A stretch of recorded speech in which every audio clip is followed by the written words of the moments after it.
The founding of the New Age movement can be traced back to the 19th century in Theosophy. This is the group that largely popularized this belief that we are heading out of the age of Pisces and into the astrological age of Aquarius, which to them will be an age of unity of humanity, an age of enlightenment, a spiritual age of consciousness, so to speak.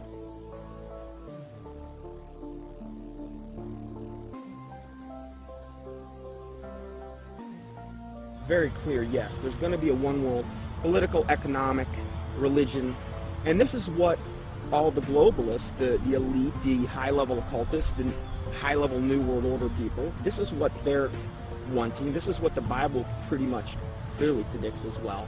And this is obviously what we're moving to. The Freemason and One World Government advocate Zbigniew Brzezinski said the following in his work Between Two Ages, quote, "The technotronic era involves the gradual appearance of a more controlled society. Such a society would be dominated by an elite, unrestrained by traditional values.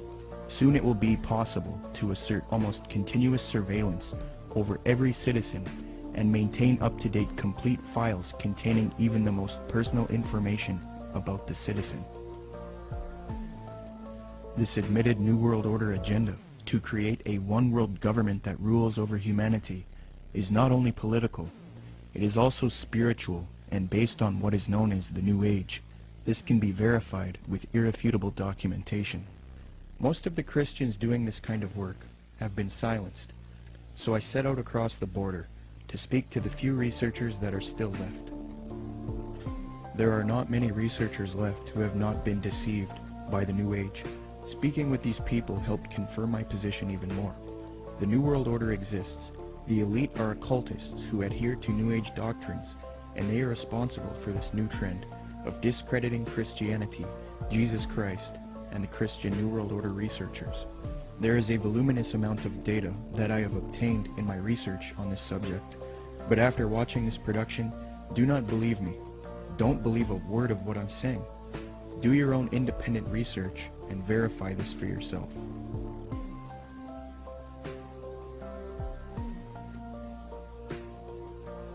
The very word secrecy is repugnant in a free and open society, and we are, as a people, inherently and historically opposed to secret societies, to secret oaths, and to secret proceedings.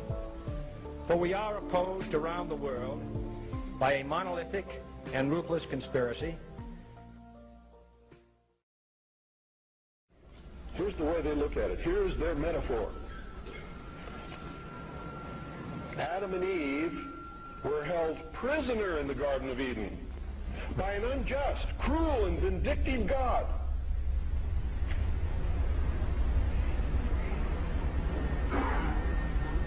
Until Lucifer, through his agent Satan, set man free from this garden by giving him the gift of intellect.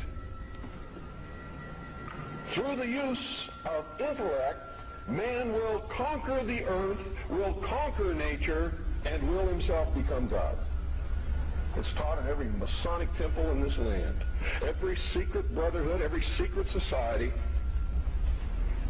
every mystical temple, every occult organization teaches the Luciferian philosophy.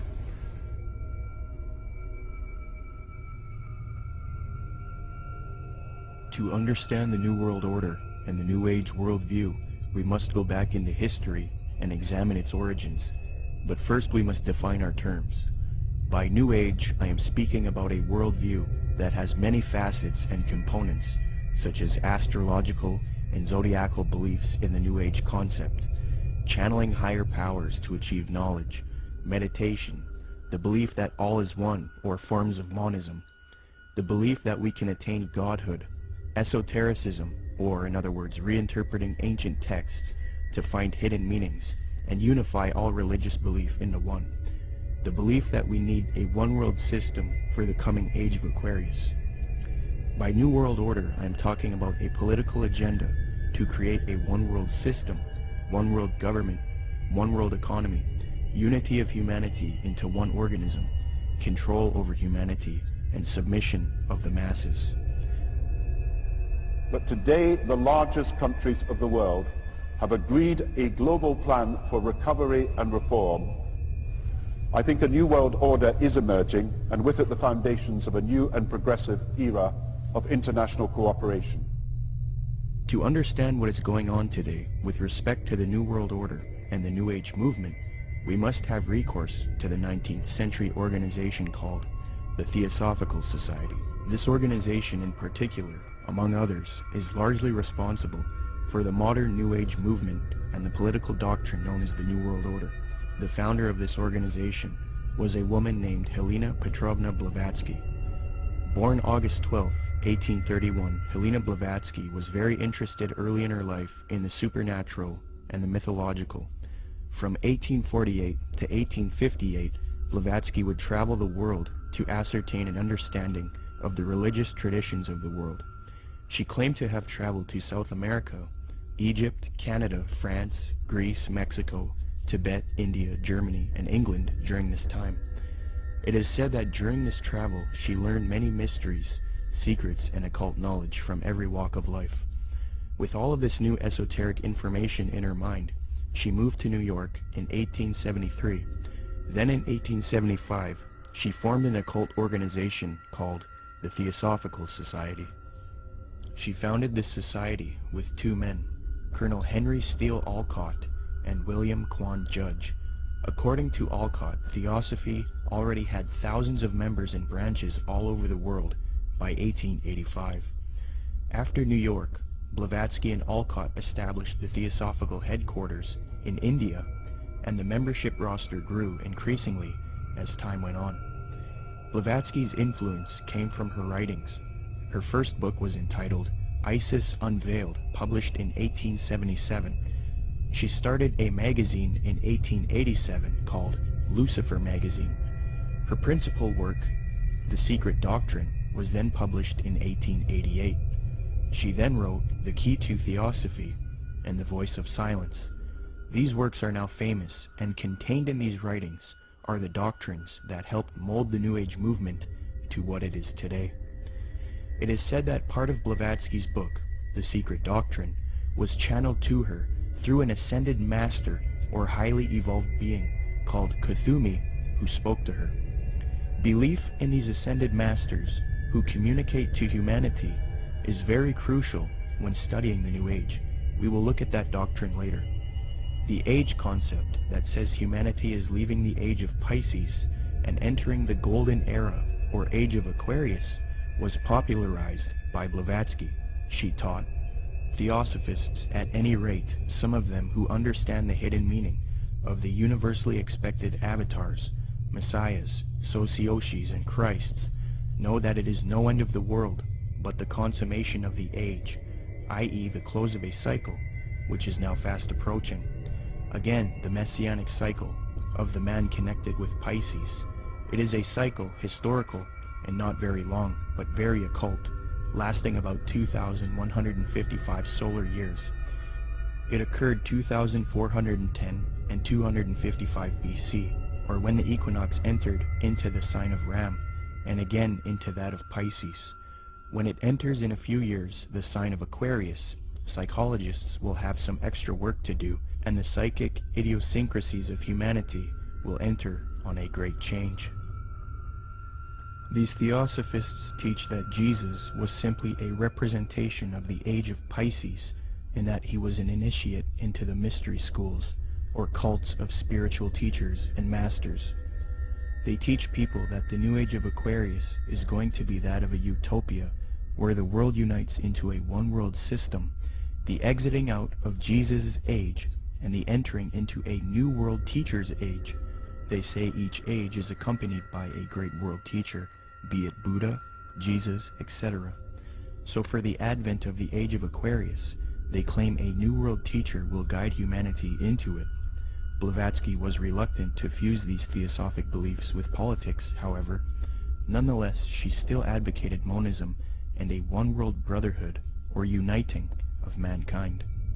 In Blavatsky's book, The Key to Theosophy, she lists three main goals of theosophy: universal brotherhood of humanity without distinction of race, color, or creed; to promote the study of the world's religions and to investigate the hidden mysteries of nature.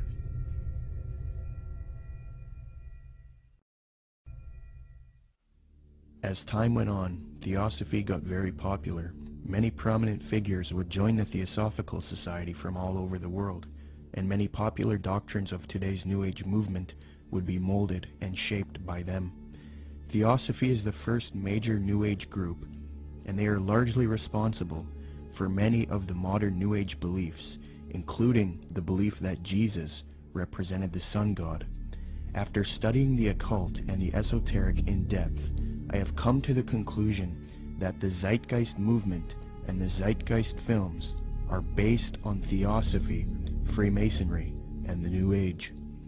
For those who are unfamiliar, in 2007, a man named Peter Joseph released a film called Zeitgeist.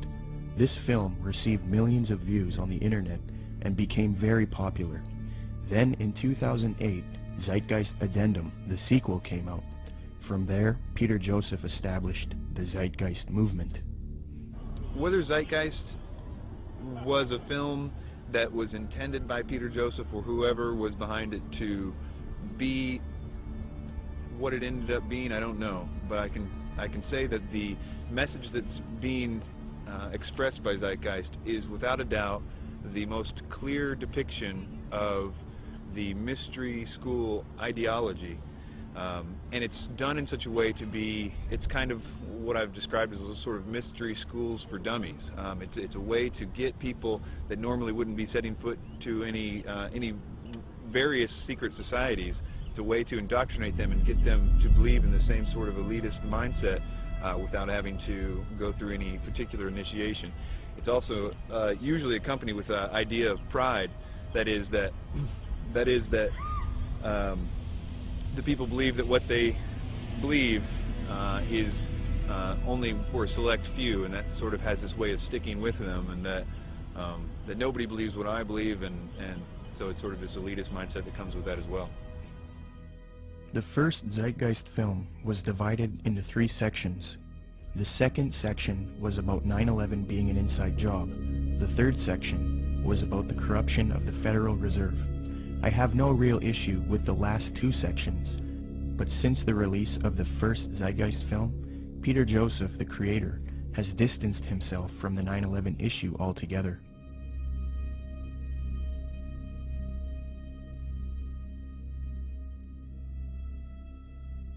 This makes me wonder if the only reason he spoke about 9/11 in the first film was to get the 9/11 Truth movement on board with his agenda.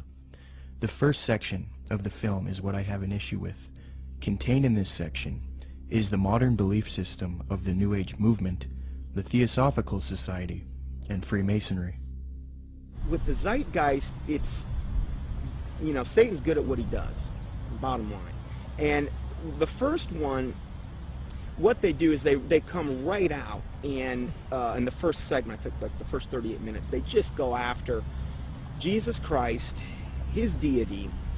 Basically what they try to do is convince everyone that Jesus Christ is just a knockoff of Horus and a lot of the other pagan deities, and they try to draw all these parallels and similarities. These parallels and similarities have all been debunked by Bible scholars and things. In fact, I think there's even a couple challenges up on the internet, the Zeitgeist Challenge, where they offer money if they can actually. So they've been debunked. I've done, oh my word, I don't know how many teachings debunking both movies. But if somebody were to see that for the first time and not know any different, oh, hey, it sounds convincing, sounds, this or that. And so what they've got to do is discredit the Word of God, the deity of Jesus Christ. As Theosophy grew, it produced influential figures such as Annie Wood Besant, born October 1st, 1847. She was a Marxist and a socialist. Besant was so inclined towards socialism that she defended it in public debates. One such debate was conducted between her and a man by the name of G.W. Foote, a secularist who supported republicanism. The debate was held at the Hall of Science on February 2nd, 9th, 16th, and 23rd, 1887, a 4-night debate series. The title of the debate was, "Is Socialism Sound?" Angelique Richardson and Chris Willis from the University of London Institute for English Studies, when commenting on Besant's worldview, note, quote, "The socialist feminist Annie Besant joined the Marxist-based Social Democrat Federation, SDF, in the 1880s. Annie Besant met the founder of Theosophy, Helena Blavatsky, in 1890, and she quickly read Blavatsky's material. Besant recorded her first acquaintance with Blavatsky. She wrote, quote, "I was standing with my hand in her firm grip and looking for the first time in this life straight into the eyes of HPB. We rose to go, and for a moment veil lifted, and two brilliant, piercing eyes met mine, and with a yearning throb in the voice, 'Oh, my dear Mrs. Besant, if you would only come with us.' I said a commonplace, polite goodbye, and turned away with some inanely courteous and evasive remark. 'Child,' she said to me long afterwards, 'your pride is terrible. You are as proud as Lucifer himself.'" Besant would get involved with the secret society known as Freemasonry. In 1902, she established the International Order of Co-Freemasonry, and then set up lodges all over the world with theosophic underpinnings. Theosophy, Freemasonry, and Marxism are all connected with the New Age movement. Besant would become president of the Theosophical Society in 1908. As I give you the history and lay the framework for the origins of the modern New World Order ideology and the New Age movement, it is important to note the role of Freemasonry. As previously noted, Theosophy and Freemasonry were somewhat affiliated in the late 19th century. In fact, Helena Blavatsky received an honorary degree of Apprentice Companion, Perfect Mistress, Sublime Elect Scotch Lady, from the Rite of Adoption.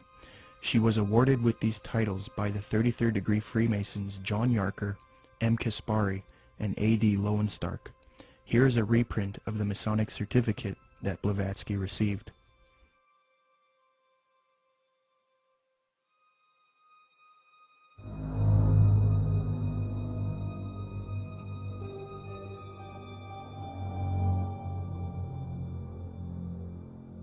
There are many different views on the origins of Freemasonry.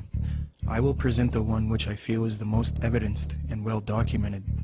Modern speculative Freemasonry wasn't officially established until 1717 in London with the founding of the First Grand Lodge. Prior to that, there were Masonic lodges in the late 16th century. You first have operative Masonry involving those who would work with stone and who were part of a stone guild that built cathedrals and buildings in the Middle Ages. Around the 17th century, these operative Masons started accepting people into their craft who were not simply stoneworkers. Soon Masonry was not simply limited to stoneworkers. They then later developed into modern speculative Freemasonry of today, which involves secret handshakes, codes, symbolism, mythology, and legendary. The earliest documentation of the word Freemason is in the calendar of the coroner's rolls of the City of London. This is dated 1300-1378 AD, edited by Reginald Sharp and published in 1913. Commenting on the origins of Freemasonry, Harry Carr remarks, quote, "It developed in Britain out of the building trades and fraternities, whose history goes back some 600 years in England. I do insist, however, that our present-day speculative Freemasonry is directly descended from the operative Masonry, whose beginnings we can trace back to the earliest record of organization among Masons in 1356. As far back as 1917, as modern Masonry was already 200 years old, people were recognizing the connection Freemasonry and Theosophy had.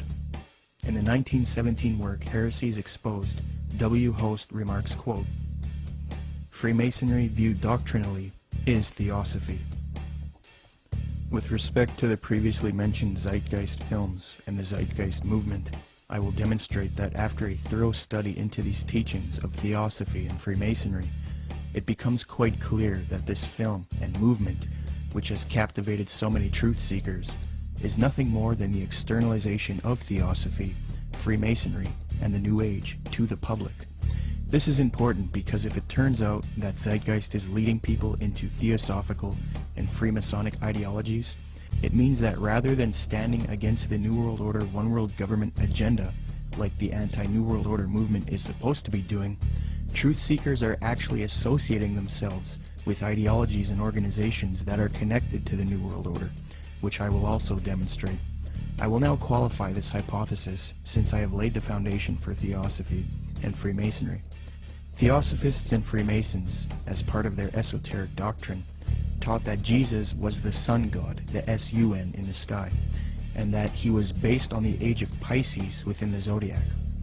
The Marxist theosophist Annie Besant taught her students, quote, "Then the sun retrograded into Pisces at the time of the birth of Jesus Christ, the Pisces influence being shown by cures performed by stepping into pools of water, Christ choosing his first apostles from fishermen," unquote. Similarly, the founder of Theosophy, Helena Blavatsky, taught, quote, "Ichthus, a fish, some of his early disciples were fishermen, Pisces, a conventional shape for the fish," unquote.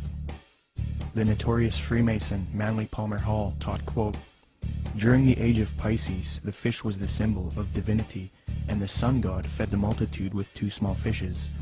In another context, Blavatsky reinforces Theosophy's belief about Jesus, quote, "For the salvation of the world, this was the sun, shorn of his golden rays, and crowned with blackened ones, symbolizing this loss as the thorns. Jesus and even Apollonius of Tyana were but epitomizers of the history of the sun." These doctrines are very sacred to Theosophists and Freemasons. The first section of the first film, Zeitgeist, externalizes these same Theosophic and Freemasonic beliefs, fringe views that historians and scholars dismiss. Zeitgeist repeats, quote, "Jesus is the Son of God.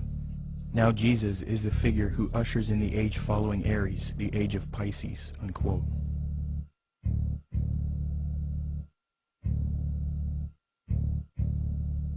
Now, noticing these parallels, one might think that Peter Joseph, the creator of Zeitgeist, was ignorant of the fact that he was indoctrinating people into Theosophic and Freemasonic ideologies.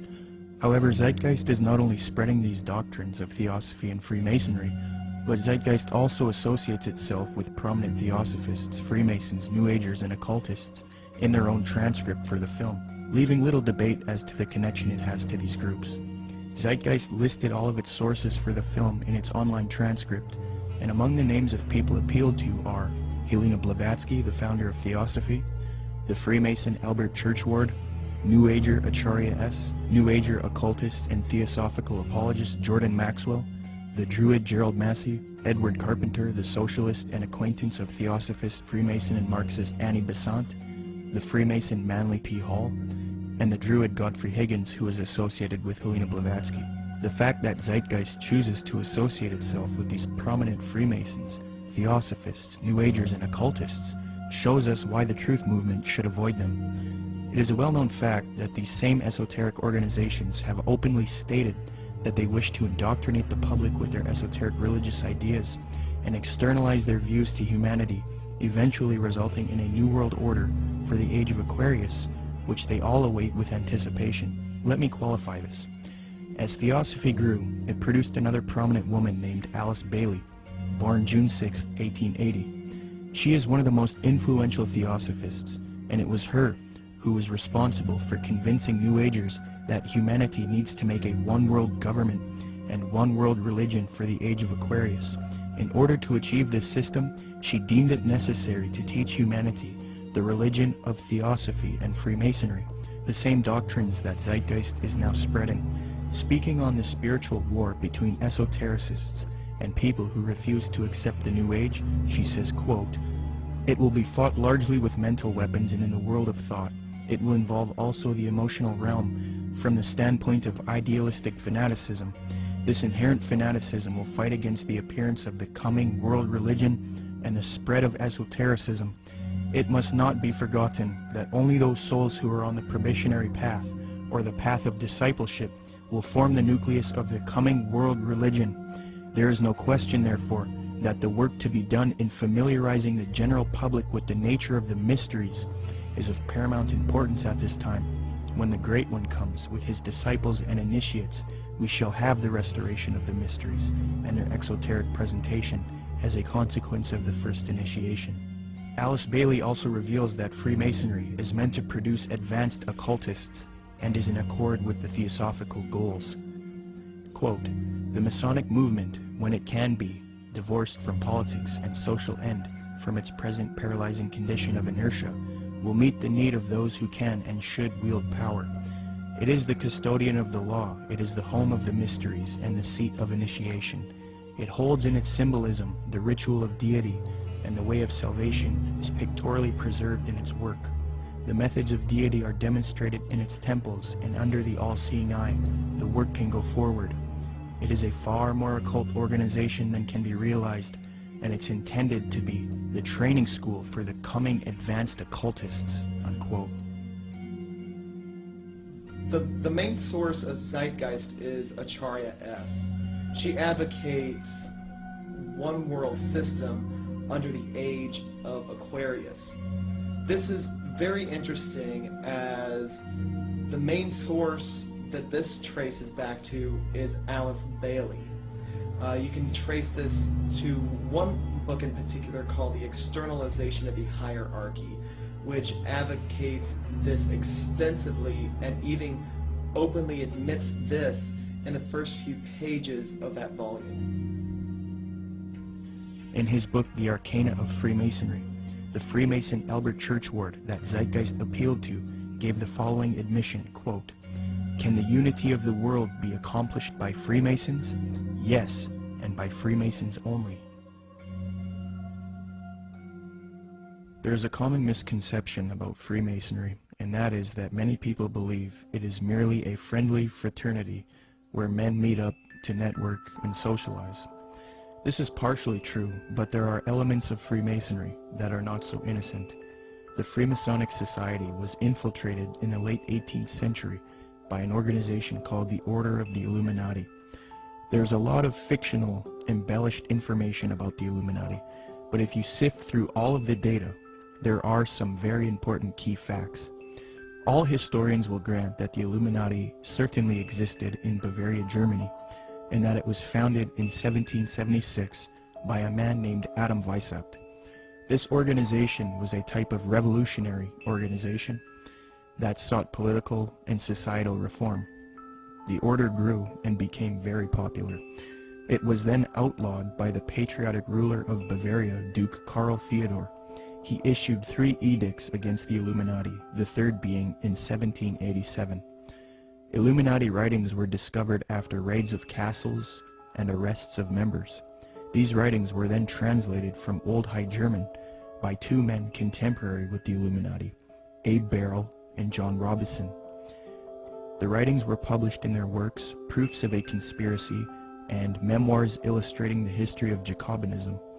The writings revealed that the Illuminati wanted a one-world system ruled by them, the overthrow of religion, and the infiltration of Freemasonry to achieve this so that they could operate under another name and occupation. The founder of this order, Adam Weishaupt, stated, quote, "Do you realize sufficiently what it means to rule in a secret society, not only over lesser or more important of the populace, but over the best of men, over men of all ranks, nations, and religions, to rule without external force, to unite them indissolubly, to breathe one spirit and soul into them, men distributed over all parts of the world." The prolific Freemasonic author and historian Albert Mackey reports, quote, "To give the order a higher influence, Weishaupt connected it with the Masonic institution, after whose system of degrees and esoteric instruction and of secret modes of recognition it was organized. The order at first was very popular, and enrolled no less than 2,000 names upon its registers, among whom were some of the most distinguished men of Germany. It extended rapidly into other countries, and its lodges were to be found in France, Belgium, Holland, Denmark, Sweden, Poland, Hungary, and Italy. The original design of Illuminism was undoubtedly the elevation of the human race, but it cannot be denied that in the process of time, abuses had crept into the institution, and that by the influence of unworthy men, the system became corrupted. So fused with Freemasonry in the 18th century was the doctrine of elitism and globalization, the overthrow of religion, namely Christianity.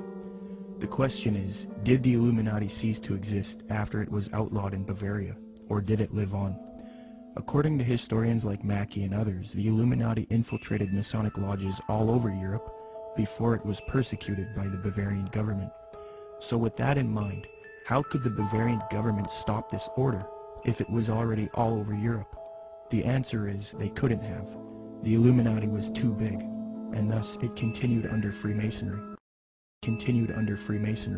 The French historian Henry Martin reports, quote, Vicept proposed as the end of Illuminism the abolition of property, social authority, nationality, and the return of the human race to the happy state in which it formed only a single family, without artificial needs, without useless sciences, every father being priest and magistrate. President George Washington himself was convinced that the Illuminati existed after 1785, when it was outlawed in Bavaria. He corresponded with the Reverend named G.W. Snyder, voicing his concerns about the Illuminati. This was written 13 years after the Illuminati was outlawed in Bavaria. George Washington states, quote, I have heard much of the nefarious and dangerous plans and doctrines of the Illuminati. It was not my intention to doubt that the doctrines of the Illuminati and the principles of Jacobinism had not spread in the United States. On the contrary, no one is more truly satisfied of this fact than I am. The idea that I meant to convey was that I did not believe that the lodges of Freemasons in this country had, as societies, endeavored to propagate the diabolical tenets of the first or the pernicious principles of the latter, if they are susceptible of separation, that individuals of them may have done it, or that the founder or instrument employed to found the democratic societies in the United States may have had these objects and actually had the separation of people from their government in view, is too evident to be questioned. From President Washington, we learned that he believed the Illuminati was nefarious and dangerous. He had little doubt about the Illuminati spreading to America by 1798. He was truly satisfied, or in other words, convinced of this fact. He thought it was too early for whole Masonic lodges to be striving for Illuminati objectives, but he did believe individuals within American lodges were certainly doing so. He believed the founder or instrument used to found the democratic societies in the USA may have had Illuminati objectives in mind, and that they had the separation of the people from their government in view. According to Washington, these things are too evident to be questioned. That same year, the president of Yale University, Timothy Dwight IV, spoke out against the Illuminati. Quote, the great and good ends proposed by the Illuminati as the ultimate objects of their union are the overthrow of religion, government, and human society, civil and domestic. Joseph Willard, the president of Harvard University, said in a speech in New Hampshire, quote, there is sufficient evidence that a number of societies of the Illuminati have been established in this land of gospel light and civil liberty, which were first organized from the Grand Society in France. They are doubtless secretly striving to undermine all our ancient institutions, civil and sacred. These societies are closely leagued with those of the same order in Europe. They have all the same objects in view. The enemies of all order are seeking our ruin. Should infidelity generally prevail, our independence would fall, of course. Our republican government would be annihilated.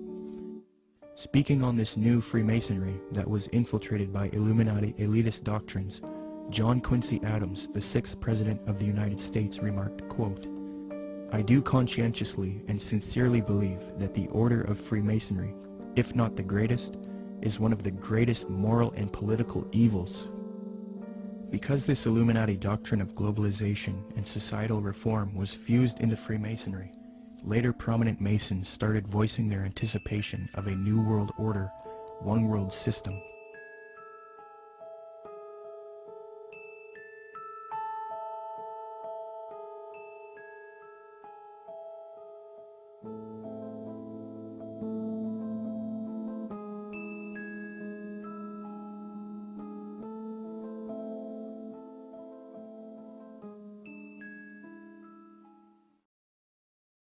Freemasonry is just one of many ways to get people into the occult. But even more than that, it's able to get them into a really sort of packaged way to produce people that can be used in a more mechanical way in the system. That is, that they can be put into places of power to turn a lot of the gears and things like that. Let me demonstrate that the high levels of Freemasonry and Theosophy are now simultaneously striving for a new world order, one world religion. Their dogma is that for the upcoming age of Aquarius, humanity needs to unite into a one world government or new world order. The former Supreme Grand Master of the Fraternity of the Rosy Cross, or FRC, Reuben Swinburne Clymer, wrote in his work Ancient Mystic Oriental Freemasonry, quote, "Mystic Masonry is not only the key to the religion taught to all men in all ages from the very beginning of conscious life up to the present, but it holds the keys to these religious and is, in fact, the very repository of religion itself. It has for its object the uniting of mankind into a universal brotherhood." The 19th and 20th century Freemason and Rosicrucian Arthur Edward Waite admitted that secret societies he was involved with control political, scientific, and religious affairs. Waite believed that these societies always existed in every nation and are connected to modern societies, which I believe can be disputed. But nonetheless, he stated the following in his work, The Real History of the Rosicrucians, quote, "Beneath the broad tide of human history, there flow the stealthy undercurrents of the secret societies, which frequently determine in the depths the changes that take place upon the surface. These societies have existed in all ages and among all nations, and tradition has invariably ascribed to them the possession of important knowledge in the religious, scientific, or political order according to the various character of their pretensions," unquote. The official Freemasonic Scottish Rite magazine, entitled The New Age Magazine, admits that it is for a New World Order, New World Religion, and New Age, quote, "Great God our King has chosen the great American public schools to pave the way for the new race, the new religion, and the new civilization that is taking place in America. Any mother, father, or guardian who is responsible for the taking away of the freedom of mind, freedom of will, or freedom of spirit is the lowest criminal on earth, because they take away from that child the God-given right to become part of God's great plan in America for the dawn of the new age of the world." 33rd degree Freemason Manly Palmer Hall advocated world government, quote, "The new Atlantis sets forth an ideal government of the earth. It foretells that day when in the midst of men there shall rise up a vast institution composed of the philosophic elect, an order of illumined men band together for the purpose of investigating the laws of life and the mysteries of the universe.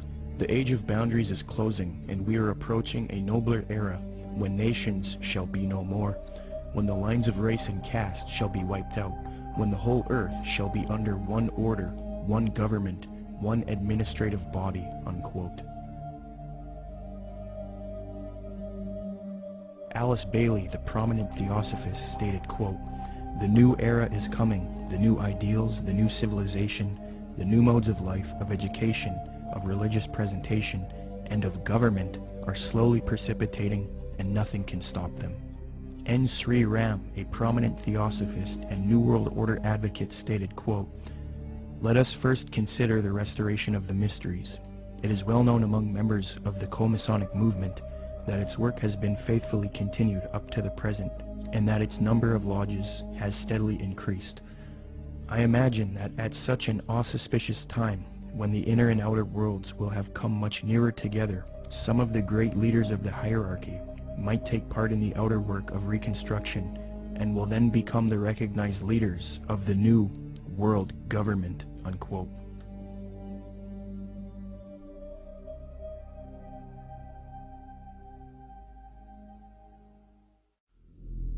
This was written by Manly P. Hall.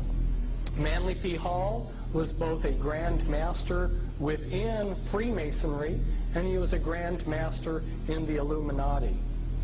And he says, "All of sincere heart will find consolation in the conviction that powers beyond and above human corruption continue to administer the destiny of the globe. It would be a mistake to confuse the governing bodies with the various sects which pretend to authority but give no indication or proof that they can manage efficiently even their own affairs." Now, Manly P. Hall knows who he's referring to here because he's part of that secret body. But of course, he speaks positively of it. The Zeitgeist films and movement have more ties to Theosophy and Freemasonry.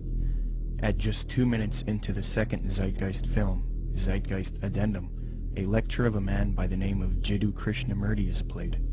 Jiddu spent much of his childhood in southern India. Jiddu's father was a member of the Theosophical Society in southern India. When Jiddu was a boy, he was discovered by the Theosophist C.W. Ledbetter.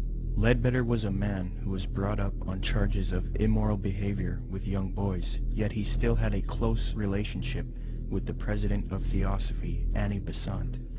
Ledbetter and Besant would adopt Jiddu and take him to England. They raised him and brainwashed him into the Theosophic esoteric teachings. They were convinced that he was their return of the Christ and that he would lead humanity into the age of Aquarius as the world teacher for the New Age.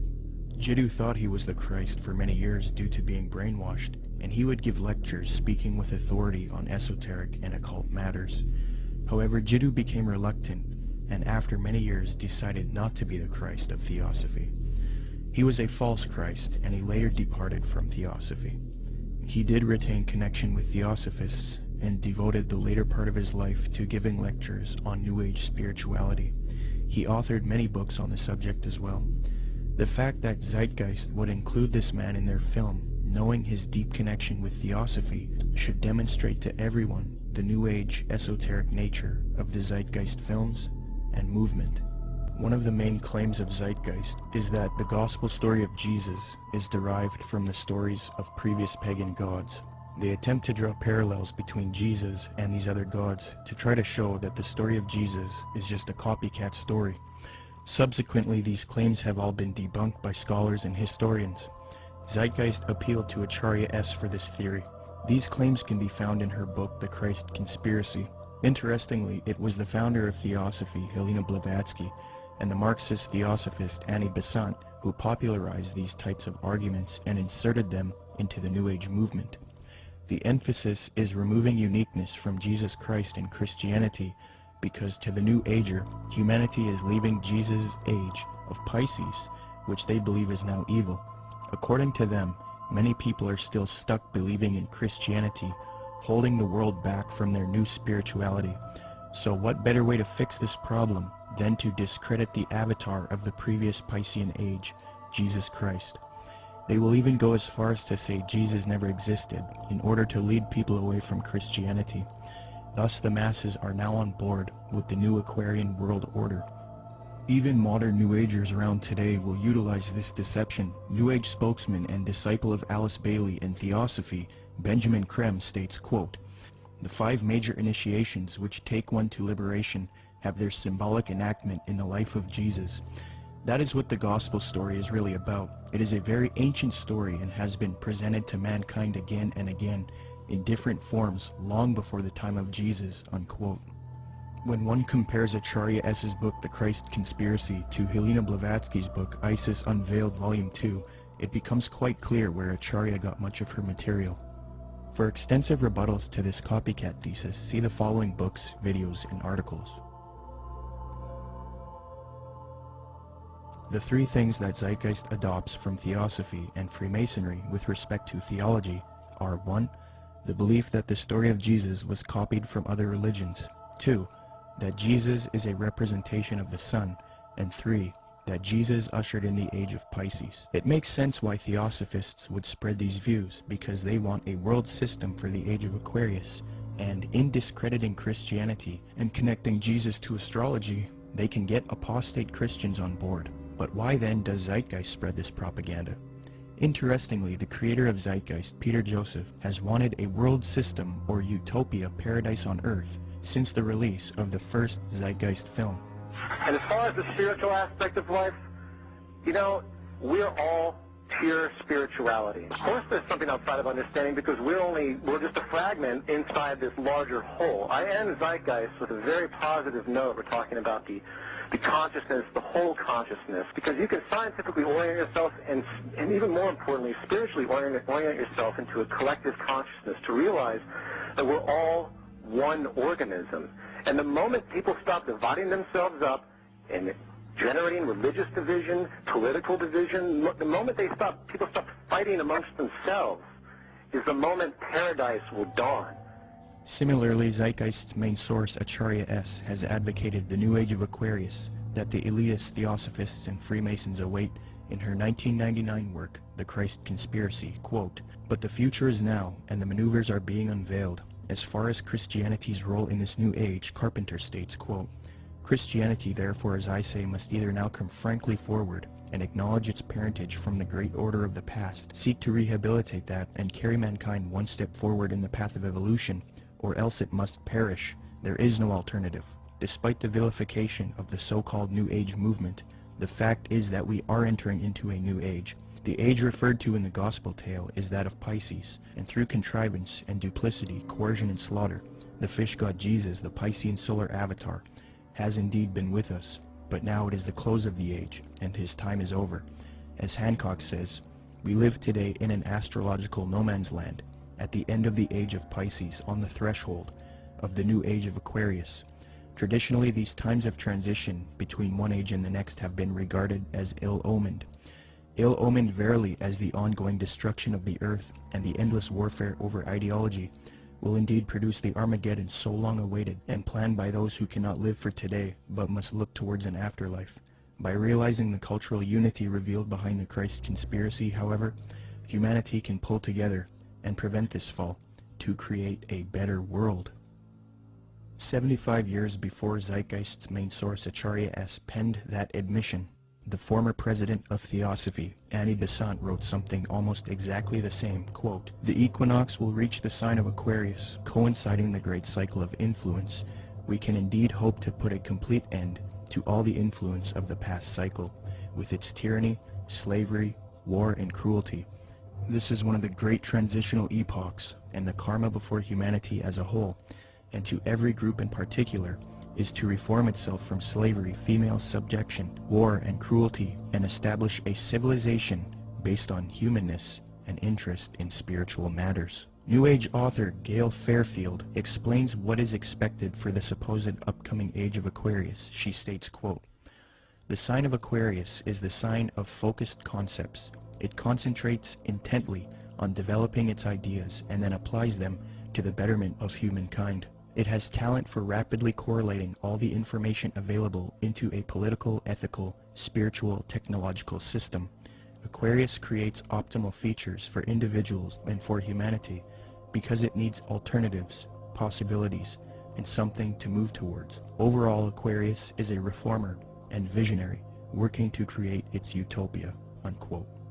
Isn't it interesting that right after Zeitgeist promoted the Aquarian New Age concepts in the first Zeitgeist film, the second film, Zeitgeist Addendum, then goes on to convince its followers to strive for a similar Aquarian one-world system, New World Order, called the Venus Project.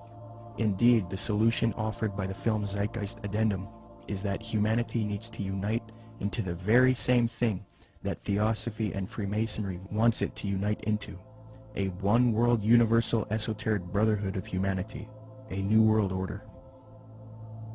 I think that the coming new system that the occultists speak of it's really crucial to understand that what they're talking about is not going to look like what we think the New World Order's control grid will look like. They believe that the utopia will be one of a spiritual utopia, one that's free of wars and religion. It's easy for a lot of people to have idealistic views about it. They're going to make it sound wonderful, which is what like the Zeitgeist Addendum particularly does in the second part, where they talk about, oh, we're going to like, you know, have free energy, we're going to provide your needs. There's been talk about erasing all debts. That's more the Venus Project is more what is it Jacques Fresco. That's more what he's into. Okay, this is his utopian approach to the New World Order, where I literally heard him say on the addendum where he said we'll have no laws. All laws will be done away with. I thought to myself, all law. I mean, nobody's going to have to work. It's just going to sound like wonderful. I mean, he's talking about how are people going to make movies. Well, you won't have to, and you can do whatever you want. And if you make a painting, you can give it to some. I mean, this utopian world, but it's going to come at an extremely high price regarding the mark of the beast. It's not going to be what they're cracking it up to be, and most likely, it's only going to come with massive depopulation, and they're going to probably try to pull that off a number of different ways. But you have the Zeitgeist, this utopian approach, and then you also have the way the Ascended Master, some of the Ascended Masters say will be done through a project called Nasera, which, is very similar in what the Zeitgeist Addenda talks about. It's just kind of a different flavor of it all. So which one they're actually going to be able to pull off, it's up, if the Lord lets them do it, it's kind of up to the Lord. It's hard to say which way it'll go. Which one they're actually going to be able to pull off, it's up, if the Lord lets them do it, it's kind of up to the Lord. It's hard to say which way it'll go. The Venus Project looks like Francis Bacon's New Atlantis, this concept that has been with the occult realm for a long time. Whether they call it the New Atlantis or whether they call it some coming utopia or some Platonic version of the New Age, the New World Order, a lot of people, those terms were viewed in a completely different context that I think a lot of us in the truth movement see the New World Order. It's a totally different thing that they're hoping will happen.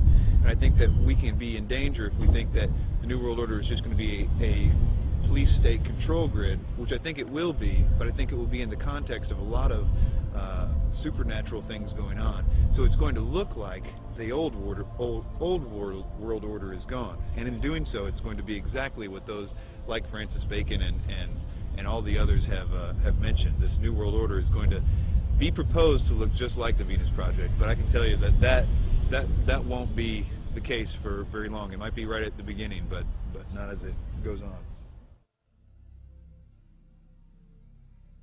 According to the New Agers, Theosophists, as well as many elitists and Freemasons, there exists a group of highly evolved men and women called the Masters of Wisdom. These powerful groups claim that Buddha, Krishna, Muhammad, and Jesus were all masters of wisdom, and that a being named Maitreya is the leader of these beings, who in turn is subject to the true leader, Sanat Kumara.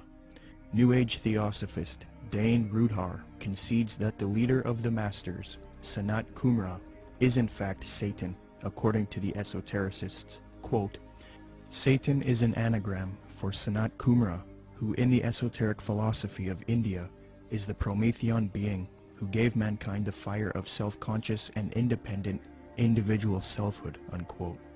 John Michael Greer in the New Encyclopedia of the Occult notes, quote, Satan has a possible echo in theosophic lore, where the Lord of the world, the spiritual ruler of the earth, and the head of the Great White Lodge is Sanat Kumara, a lord of the flame who descended to earth from Venus in a fiery chariot some 6 million years ago, unquote. Helena Blavatsky taught her students that it is actually Satan who is God, the Messiah, and that Jehovah is the evil one. She stated, quote, It is but natural, even from the dead letter standpoint, to view Satan, the serpent of Genesis, as the real creator and benefactor, the father of spiritual mankind. For it is he who was the harborer of light, bright radiant Lucifer, who opened the eyes of the automation created by Jehovah, as alleged, and he who was the first to whisper, In the day ye eat thereof, ye shall be as Elohim, knowing good and evil, can only be regarded in the light of a savior, an adversary to Jehovah, the personating spirit. He still remains in esoteric truth the ever-loving messenger, the angel, the seraphim and cherubim, who both knew well and loved still more, and who conferred on us spiritual instead of physical immortality.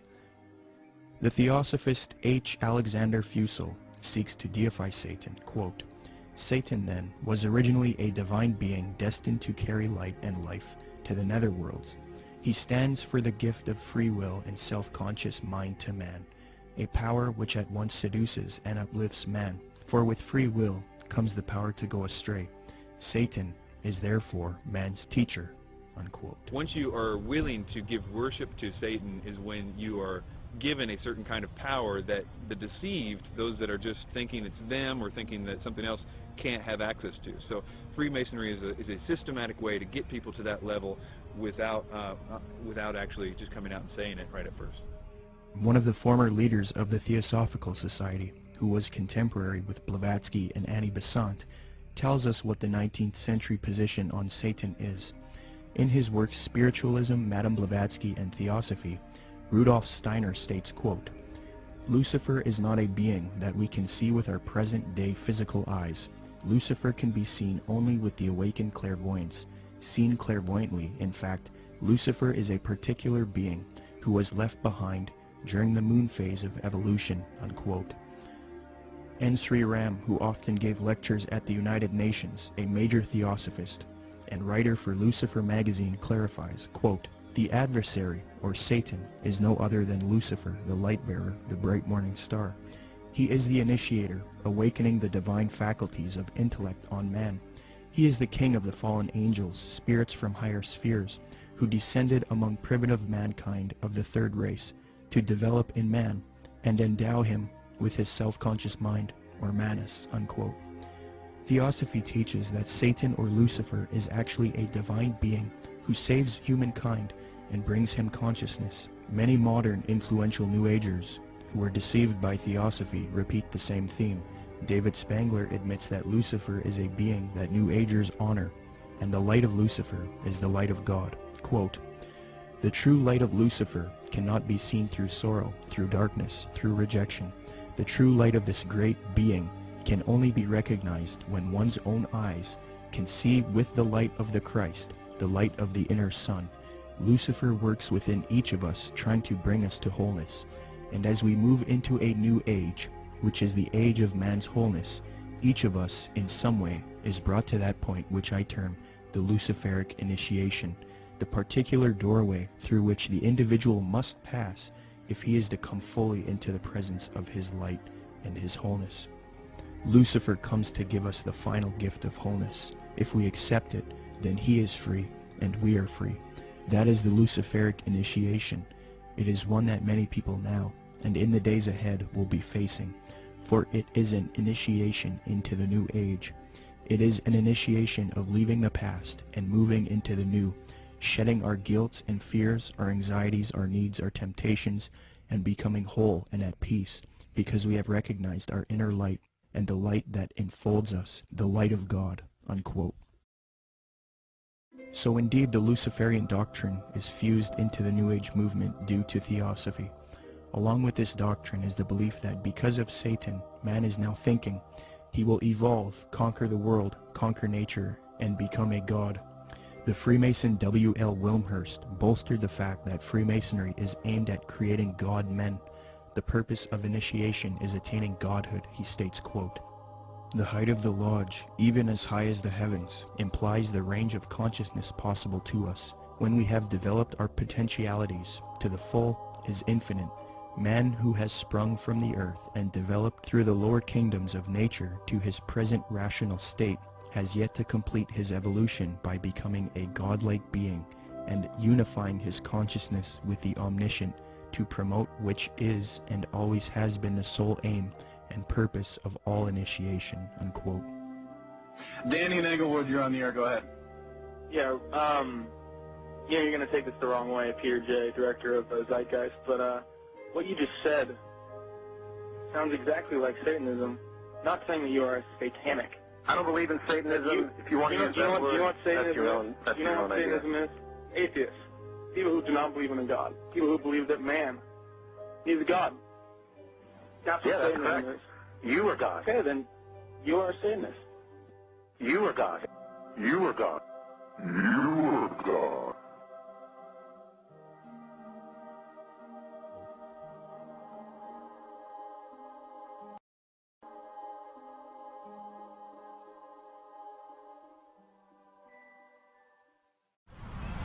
Okay, can you tell us about Benjamin Creme, Maitreya, and the Ascended Masters? Okay, well, Benjamin Creme was born in 1922, and in 1959 he was contacted by one of the masters, Ascended Masters. They don't really get real specific who actually contacted him first, but what they did is asked him if he wanted to participate in this coming, where he would actually talk about and be kind of like the John the Baptist for the coming Maitreya, as they called him. And he accepted, and in 1975 he started Share International, which is kind of like the mouthpiece for who they call Lord Maitreya.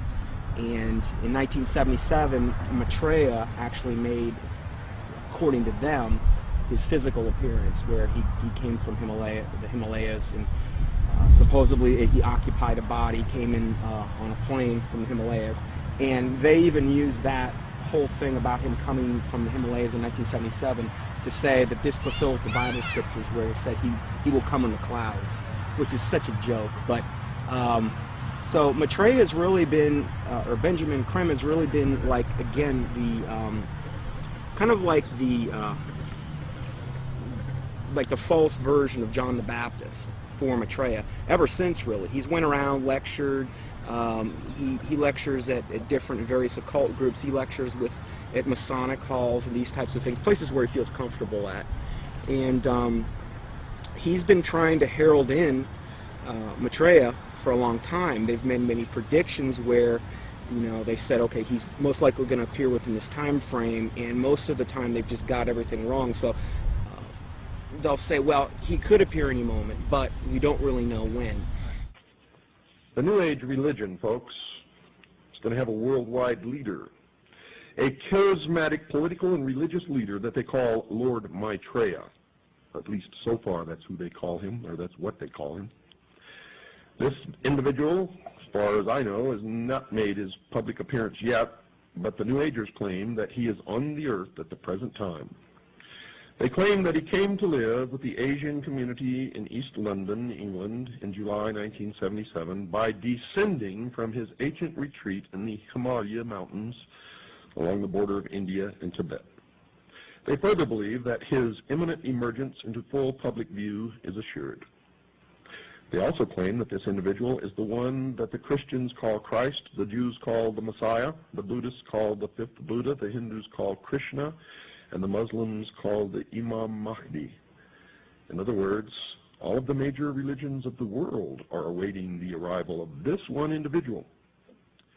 And they say that he is on the earth now, patiently waiting for the appointed time to reveal his existence to the peoples of the world.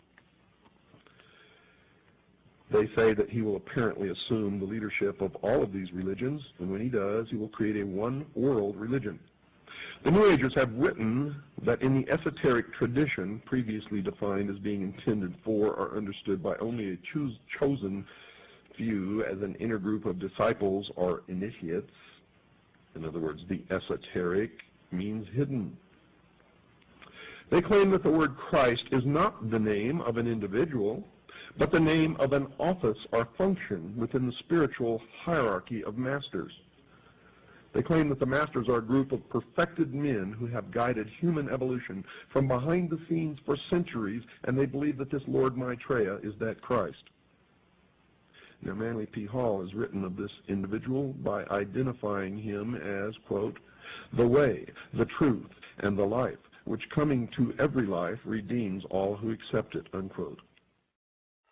Since Jiddu Krishnamurti, featured in Zeitgeist Addendum, failed as the world teacher responsible for ushering in the Age of Aquarius one-world system, Theosophists, Freemasons, and occultists have been waiting for their world teacher since then. Well, on January 9th, 1959, a student of Alice Bailey and Blavatsky, who was already familiar with the doctrine of the Ascended Masters, Benjamin Creme, would come into contact with powerful forces who would appoint him to introduce Maitreya, the world teacher, to humanity. Creme's first experience is as follows. On January 3rd, 1959, Creme became possessed by an energy, and a message from an outside force said to him, go to Blackfriars Bridge, south side, Blackheath side, on January 9th, 9:30 p.m. So on January 9th, 1959, Benjamin Creme followed these instructions and crossed Blackfriars Bridge in London, walking to the south side. There was no one about. It was deserted. There was a car waiting at the far end of the bridge. He walked beside the car and looked inside of it. There were some people in it who he did not know, but one of them was a man who told him he had been receiving messages from the Ascended Masters. From there, Creme started receiving messages again from this force, who he now believed were these Ascended Masters that Theosophy invented. This entity told Creme to pull out his tape recorder. It began giving Creme long dictations, which he repeated into the tape recorder. The entity said, now our master Maitreya himself has something important to tell you. 괡ᴜ then claimed to be overshadowed by Maitreya, this leader of the Ascended Masters. In a sense, he was possessed by Maitreya. 괡ᴜ claims that the experience was that of total identification with everything and everybody in the world, a kind of universal experience such as he had never felt. He was filled with a foreign tremendous energy. 괡ᴜ claimed to have seen a vision of himself in the future, as well as Maitreya, the world teacher, who ushers in the age of Aquarius, one world system. Later he was instructed that he would help introduce Maitreya to the world. Since then, 괡ᴜ started an organization called Share International. They have a website as well. It is aimed at promoting Maitreya and the teachings of Theosophy and the New Age. 괡ᴜ admitted that he was influenced by Helena Blavatsky and Alice Bailey, quote, "To many today, this awareness includes the recognition of higher states of consciousness attained by those who make up the emerging spiritual kingdom, the masters and initiates of the world. Their existence was first revealed in modern time by H.P. Blavatsky, co-founder of the Theosophical Society, as long ago as 1875. A more detailed communication about the masters and their work was given by Alice A. Bailey between 1919 and 1949. In her book The Externalization of the Hierarchy, she revealed the existence of a planned return to physical plane work and activity by this group of enlightened men, which return, I submit, has already begun." I think that what Blavatsky wrote down, even by her own admission, was not written by an ascended master, and I don't think that ascended masters exist. She was being deceived. Regardless of what we think, we have to at least believe her and the others involved in the high levels of the Theosophic movement, that what they got, the core levels, their secret doctrine, was given to them by off-world entities. The research becomes, who are these off-world entities? And this is the other part of that research. Is what those entities said true or not? I understand that it's very poetic. It's very easy and seductive to believe, because when you read some of her stuff or some of the other stuff that's written directly from demonic entities, it's extremely seductive. We must understand that these beings are thousands of years older than us, and they're very smart. We're no match for them. The smartest of us are no match for the intellect of them, but their desire is to deceive us. So we are outmatched in this regard. So that's why it's seductive when we read it. The most current thing that they're doing right now has been since last December, this supposed star sign, which is really, again, they just try to knock off from the Bible as much as they possibly can. This is like a knockoff of the Star of Bethlehem in the Bible. And in that, they're saying that there's going to be these, what they call star-like luminaries in the sky. 4 of them that are in different quadrants of the earth. They're 5 times the size of a football field, according to them. And people are seeing these things, and they've got a whole, up on shareinternational.org, they've got a whole section devoted to this, where people are sending in pictures, there's stars, and what they are spaceships. That's what they're admitting to at this point. And more people are seeing them, but evidently this is going to be the thing that really, really heralds in Maitreya, up until they have the day of declaration when he makes his public emergence. And this is supposed to be on the major media? Yes. When he makes his big debut, what they've said is they've already secured an interview with a major U.S. TV network, and then one in Japan, I believe, as well. So during this time, he's going to, the day of declaration, supposedly he's going to basically telepathically communicate with masses and masses of people. They supposedly will hear them in their own language. They'll be able to comprehend him. Supposedly they'll feel this infinite love. And there will be many also supposed miraculous healings taking place around the world at the same time. And most likely, this day of declaration will come on the heels of some or multiple cataclysmic events, most likely the first thing being an economic meltdown, which is what he's predicted way back from the 90s. And what does Maitreya promise? What does he want to achieve? What are his goals? Well, you know, if you look at the word Share International, which is the name of the site, you know, if you read what he says, he wants the world resource sharing of the world. He doesn't want there to be any, supposedly, any inequalities of the world. You know, you look at what he says that he is. He says that he is the Christ that the Christians are expecting, the Messiah the Jews are expecting, the fifth Buddha the Buddhists are expecting, Krishna the Hindus are expecting, and Imam Mahdi that the Muslims. So he's kind of everything rolled up into one. He's like the total package. He's going to give and be able to unite and put all of the various and different religious systems, the major religious systems, all on the same page.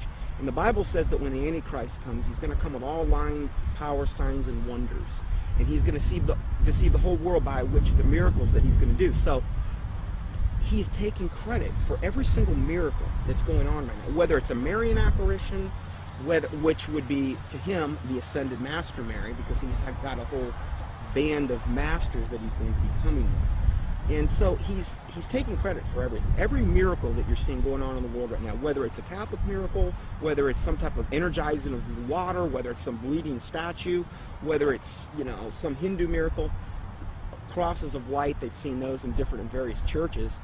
He's taking credit for all of that. And I think what we're going to see and what he says we're going to see, in fact, I just read this in their last report, Benjamin Krem has said also with the UFO sightings, he says they're going to increase up until the time when he makes his emergence. And he's going to come on the scene. He's going to be able to explain all of this and try to put everybody on the same page. My personal belief is that the Antichrist, or the world teacher, will seem to actually be Christ, in the sense that he will seem to destroy some old system and some old bad leader. And I think that it will somehow be tied to, I don't know, this is my guess, but it will somehow be tied to some sort of fake or alien invasion or presence of some sort. I don't know if Maitreya fits all those characteristics, but I wouldn't doubt it for 1 minute if he was. My personal opinion is that Krem is somebody who is being talked to by entities and is doing what he's told to be doing.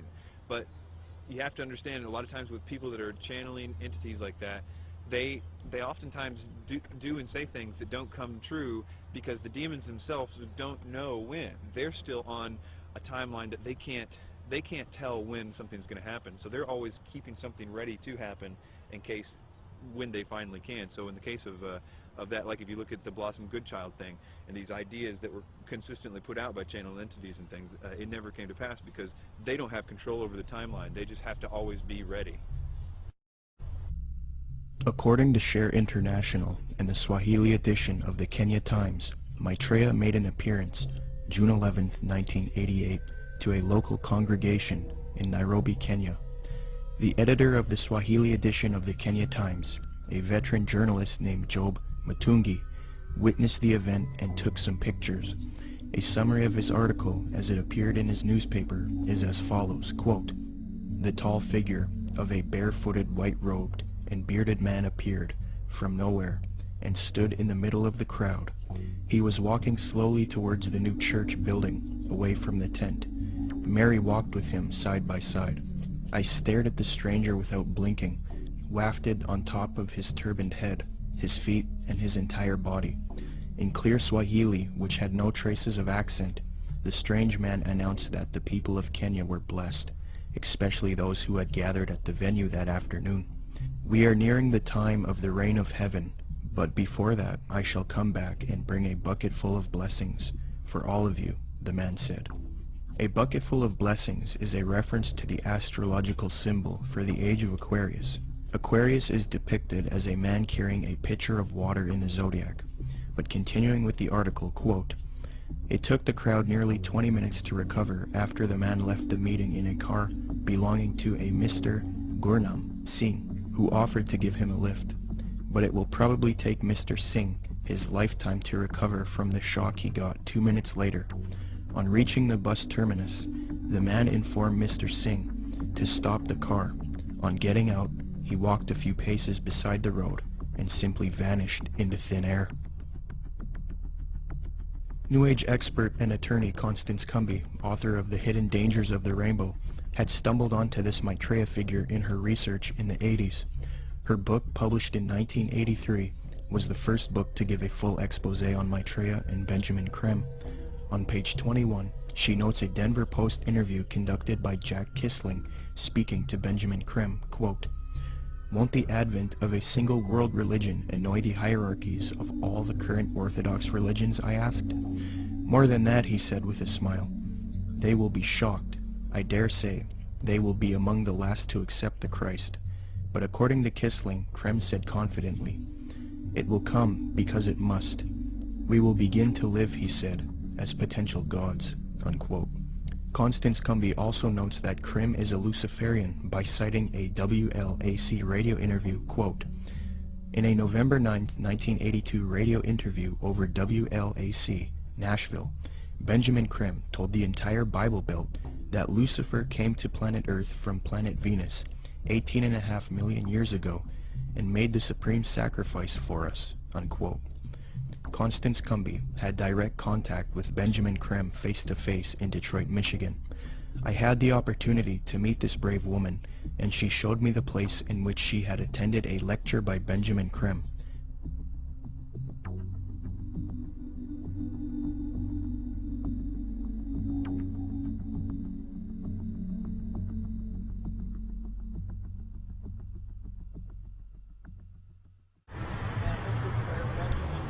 Spoke to a packed crowd November 4th, 1981, and Bread for the World was out there, had tables, Oxfam, every group you could think of was sitting out there. They were passing out brochures. The brochure is reproduced in both of my books. Benjamin Creme came in. He gave some kind of a hand signal that looked something like that, and I thought at first he was waving to somebody, but the crowd appeared to flip into a trance. And then he started speaking, and he was rotating his head. I can't even come close to, it was as close to a 180-degree spin of a head as I've ever seen. How his head didn't snap off, I'll never know. And then he started talking and laying out what they were doing, and the crowd was thoroughly under several degrees of hypnosis. I knew many people in that crowd from political circles and social circles in Detroit for many years, and I talked to some of them, and the common denominator was they had all been through one kind of mind control course or another, one type of New Age class or another. I talked to a fellow behind me, Al Banks, and I said, he was a film producer doing much of what you're doing now. And I said, "Al, I know what I'm doing here tonight. What are you doing here?" And he said, "Because, Connie," he said, "I'm taking a course in miracles at Unity." He said, "I've joined Unity. We're all required to take a spiritual growth class. I've taken a course in miracles. It was a class requirement that we be here tonight." And then he said, "You know, Connie, I would have thought a progressive person like you would have joined Unity a long time ago."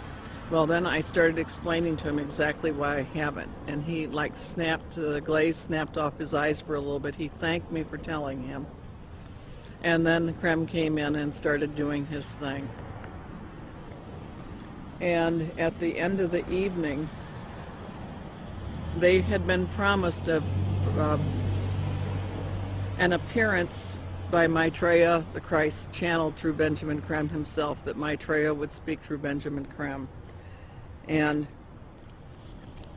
Benjamin Creme asked everybody to join in the recitation of the Great Invocation.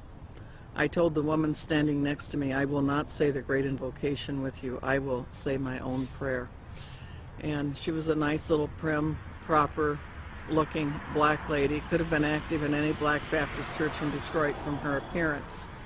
And she said, "No, that's all right, honey. We all have our own paths to God." And I said, "The reason I will not say the Great Invocation with you, the scriptures clearly said that the Antichrist would come denying that Jesus was the Christ."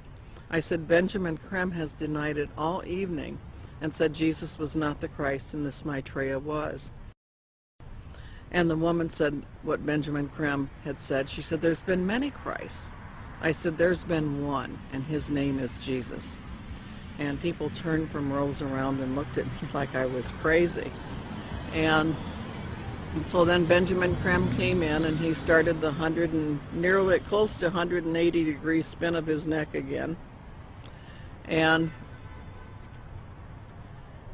the crowd's hypnotic trance appeared to deepen, and he started out from the point of light within the mind of God, may light spring forth ever.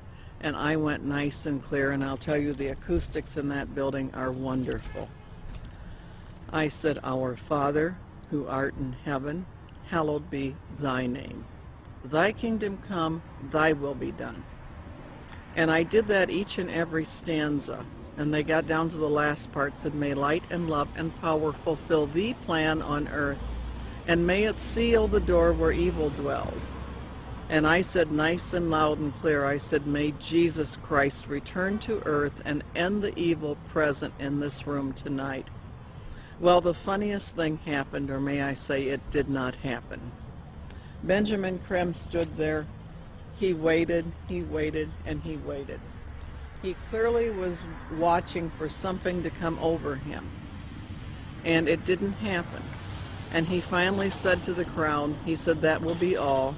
You are dismissed. And of course everybody was extremely disappointed. And we went to the door and I went walking out. I had brought some co-spies with me. They were kind of chickening out at that point and waiting for me. They were afraid of being ripped limb to limb. And I stood down there, and a number of those people knew me, and they were just furious with me. And I stood there calm, cool, and collected, and I said, well, I said, if you're Maitreya the Christ, Betreya the Christ, or whatever his name's supposed to be, or everything he's cracked up to be, one lousy Christian in there saying the Lord's Prayer shouldn't have stopped him. And Benjamin 광 has never come back to Detroit, although that was probably the most successful night financially and crowd-wise that he'd had in the United States. The following is a video taken in Iraq at a Shia Muslim festival. Share International and Benjamin 광 have put out that this is indeed an appearance of Maitreya, the supposed world teacher for the Age of Aquarius, One World Government. Commenting on this video, Share International reports, quote, Imam Mahdi, Unexpected Appearance, proclaims the title of a video posted on YouTube. A miraculous figure of glowing brilliant white light appeared on a video filmed in Karbala, Iraq, on the night of Ashura, 6 January 2008. This Shia Muslim ceremony commemorates the martyrdom of the grandson of the Prophet, Hussein, whose tomb is in Karbala. Benjamin 광's master confirms that the light figure is Maitreya, Imam Mahdi to the Muslims, and that his dance-like movements with a sword remind us of his coming with the sword of cleavage. Could this be real, or is it a hoax? Is Maitreya real, or is he a hoax? Whatever the case may be, it turns out that it is not only New Agers and occultists who believe in this Maitreya, but politicians, presidents, and elitists also follow Maitreya. Wayne Peterson, a retired American diplomat and admitted supporter of Maitreya with connections to the Pentagon and the United Nations, stated the following about Mikhail Gorbachev and the White House in a Vision magazine interview, June 20th, 2000. Reporter Kendall Klug asks, I believe Mikhail Gorbachev has publicly stated his belief of the existence of Maitreya. Do you know if this is true? Wayne Peterson answers, I have one little story I could tell you about Gorbachev. A friend of mine who has worked with the World Bank went to the Heads of State Conference in Europe and gave a speech where he borrowed many of Maitreya's ideas for economic reform out of a book by Benjamin 광 that I had given him. He told me that he had read the book on his flight to Europe and realized that his keynote address to these world officials, especially presidents and prime ministers, it was a very high-level meeting, was going to be very boring, with many having heard similar sentiments over and over. So he thought he would throw in some of Maitreya's ideas into the speech. The country he was in had a reigning monarch who invited him to lunch the next day. When he showed up for lunch, there were 16 to 20 people there, including Mr. Gorbachev. The monarch of this country said to my friend, I suppose you're wondering why we invited you here today. Well, we are all curious about where you got those ideas for your speech, which you presented yesterday. He said that my friend Wayne gave me a book written by Benjamin Creme about Maitreya's mission. Immediately they nodded their heads. We thought so, was the apparent response. That's why we invited you here. We all know of Maitreya, and we're doing what we can for him. But we are not able to say anything publicly because we are world leaders. We each have our own public to deal with. Only one person there stood up and said that they could use his name to legitimize these sightings, and that was Mikhail Gorbachev. He was the only man in the room who would say, "Use my name if you want." The reporter asks, "Do you think President Clinton has had an experience with Maitreya?" Wayne Peterson: "I don't know if President Clinton has. I believe that former President Bush has. We used to have transmission meditation groups that Maitreya had asked us to do around Washington, D.C. People who were interested in Maitreya and the reappearance story would get together once a week in Georgetown, in the home of President Bush's main counselor at the White House. President Bush came over to this house for dinner one night, and the hostess was in the dining room as President Bush asked her, 'What do you think? I'm running against Clinton in this election. Am I going to win?' She said, 'No, Mr. President, you are not. Maitreya has already said that you are going to lose to Clinton.' Bush never challenged her, but merely said, 'Yeah. He didn't ask who Maitreya was. He was very quiet, and then said, 'I think I've got to go now.' Benjamin Creme has said many times that he had heard from one of Maitreya's associates that Maitreya had appeared to Bush and that they had a discussion in the White House. So that incident with my meditation group seemed to confirm that Bush did in fact know of Maitreya.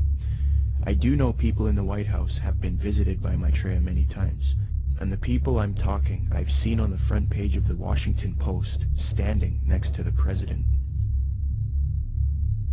In a December 19, 2008 London Telegraph article, major media organization, Mick Brown praises Maitreya and Benjamin Creme, stating, quote, "This week has come encouraging news for anyone with an interest in signs and wonders, or desperate for a chink of light in the prevailing gloom, which probably means most of us.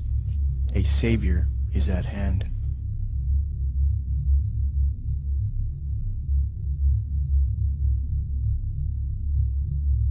Движении, в другом направлении, к новому мировому порядку, к новой цивилизации. Even that does not describe why the world has changed so much and why the world has turned so much toward a new world order and a new kind of civilization. Maitreya is one of the main theosophy in Maitreya.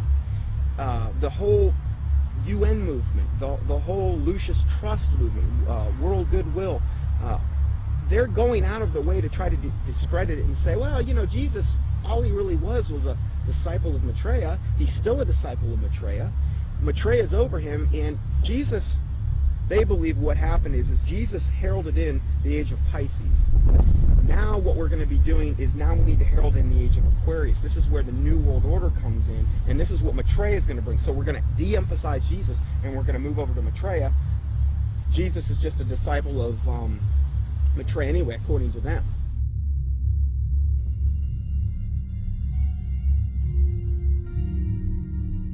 In 1919, the theosophist Alice Bailey was supposedly contacted by one of these ascended masters known as the Tibetan Dijwal Kul. From 1919 to 1949, Bailey would write 24 books, and according to her, she would do automatic writing, a new age way of channeling and letting the force write for you. Bailey would create Lucifer Publishing, which would distribute the works of Helena Blavatsky and the Theosophical Society.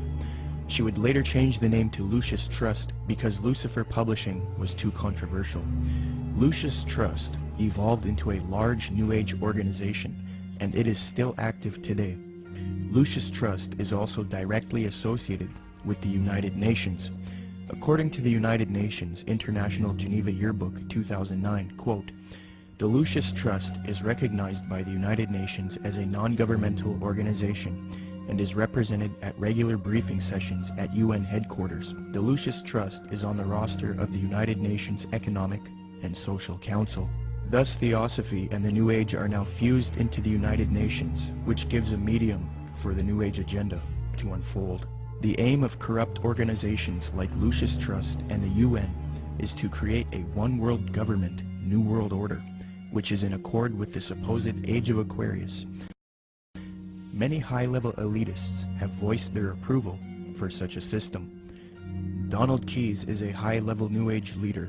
Humanity, says Keyes, is, quote, on the verge of something entirely new, a further evolutionary step unlike any other, the emergence of the first global civilization. David Rockefeller, the owner of the Chase Manhattan Bank, called for a New World Order openly in his book Memoirs, quote, for more than a century, ideological extremists at either end of the political spectrum have seized upon well-publicized incidents, such as my encounter with Castro, to attack the Rockefeller family for their inordinate influence they claim we wield over American political and economic institutions.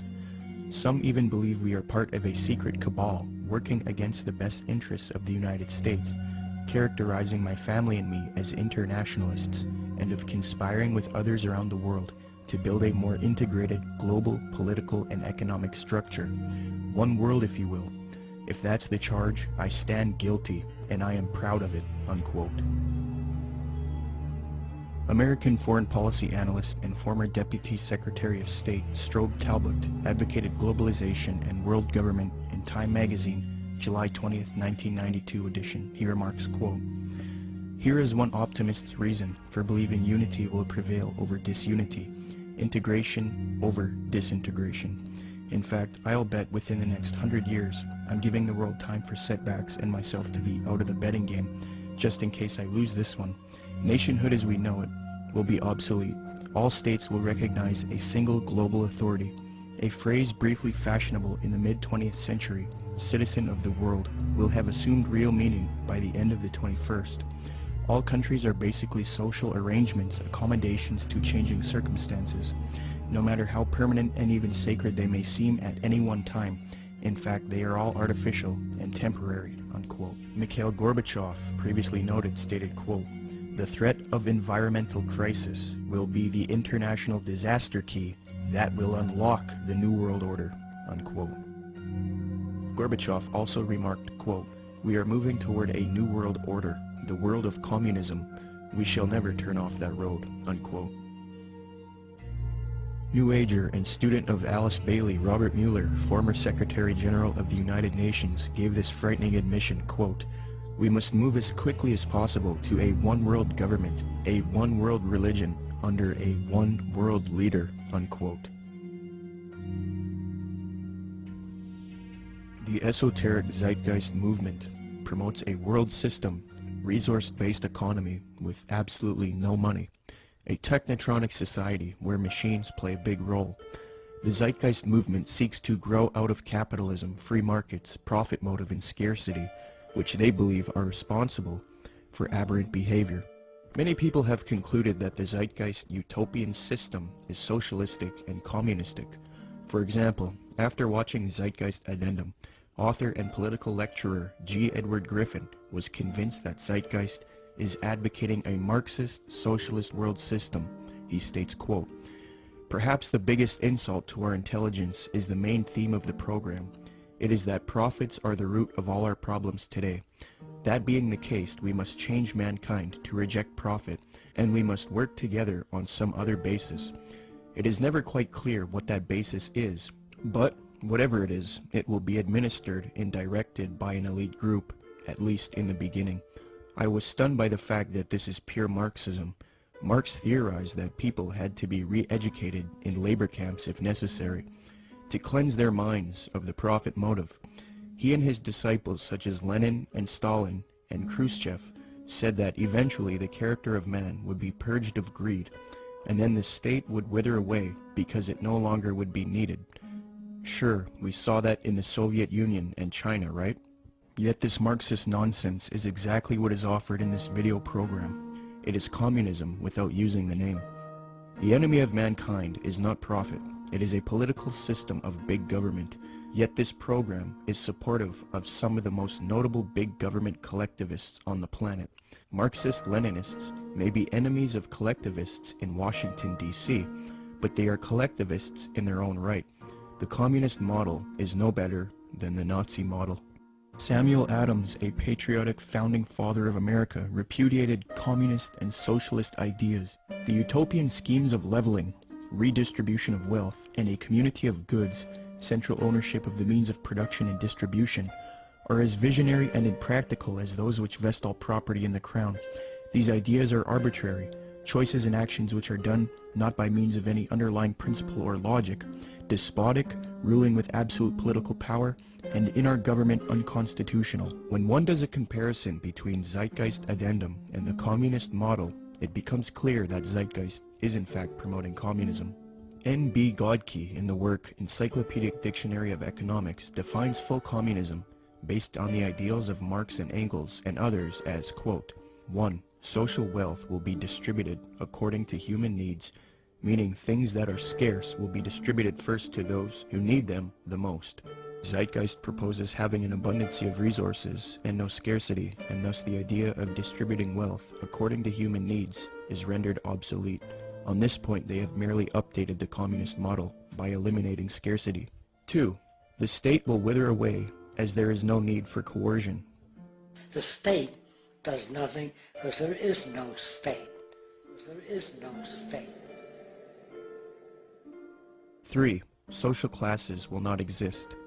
Zeitgeist states, the process which has been going on for centuries, if not millennia, religion, patriotism, race, wealth, class, and every other form of arbitrary separatist identification thus conceived, has served to create a controlled population utterly malleable in the hands of the few. 4. It will be a moneyless economy. Zeitgeist's associate Jacques Fresco states the system uses no money. 5. It will be a command economy. In other words, government planners decide which goods and services are produced and how they are distributed.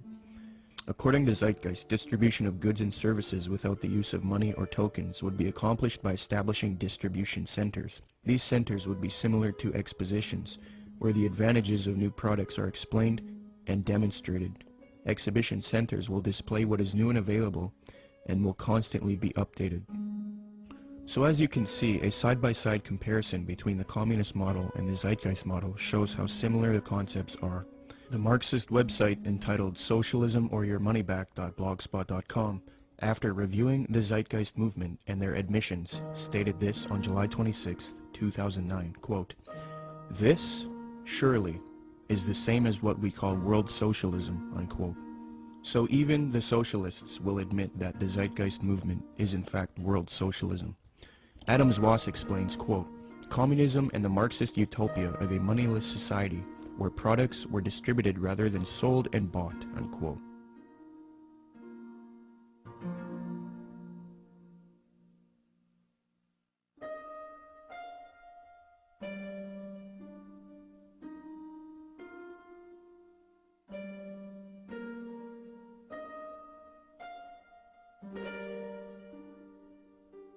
Zeitgeist's main source, Acharya S., promoted the founder of communism, Karl Marx, on her website.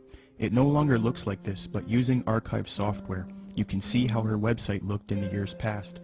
She quotes Karl Marx, defaming religion, thus showing her support of Marx and communism. Many people have noticed that the modern New World Order, as advocated by the elite, contains communist ideals within it. So it seems that Zeitgeist is helping the New World Order with their utopian approach rather than destroying it. They had a biblical philosophy. They gave us a republic. When Ben Franklin walked out of the building, one of the ladies said, "Mr. Franklin, what kind of government did you give us?" He said, "A republic, if you can keep it." Republics are hard to keep. We've lost ours, folks. We are not a republic anymore. We have degenerated to a democracy, and the next step is totalitarianism. We're that close to becoming a totally socialistic and then communistic country in America. You watch, it's going to happen real soon. What they're going to do next time is manufacture a depression, coming real soon probably, collapse the U.S. economy, which can easily be done overnight. And then everybody will line up and say, "Oh, hey, we're starving. What can we do?" They're going to say, "You know, we really got a problem. We need to solve this." Constance Cumby recognized that the New Agers desire a communist world system, quote, "The New Agers feel that the program they are offering the world would satisfy the basic desire of communists in that it proposes a form of world socialism. These books were calling for a new world order with an accompanying global food redistribution program aided, of course, by modern technology, i.e. computers," unquote. A redistribution program aided by modern technology and computers is exactly what the Zeitgeist movement is advocating. Notice how similar Zeitgeist's plan is to the New Age agenda just mentioned in Constance Cumby's book. In the Zeitgeist orientation lecture, Peter Joseph states, "Just as each city has a central organizational dome which functions as the brain along with its nervous system, consisting of computerized environmental monitoring via satellite and electronic probes, the larger world complex absorbs each city and monitors the broad spectrum of the environment, making sure there isn't a problem or material resource needed in any of the individual cities, while also regulating larger order processes for all the cities and the environment as a whole."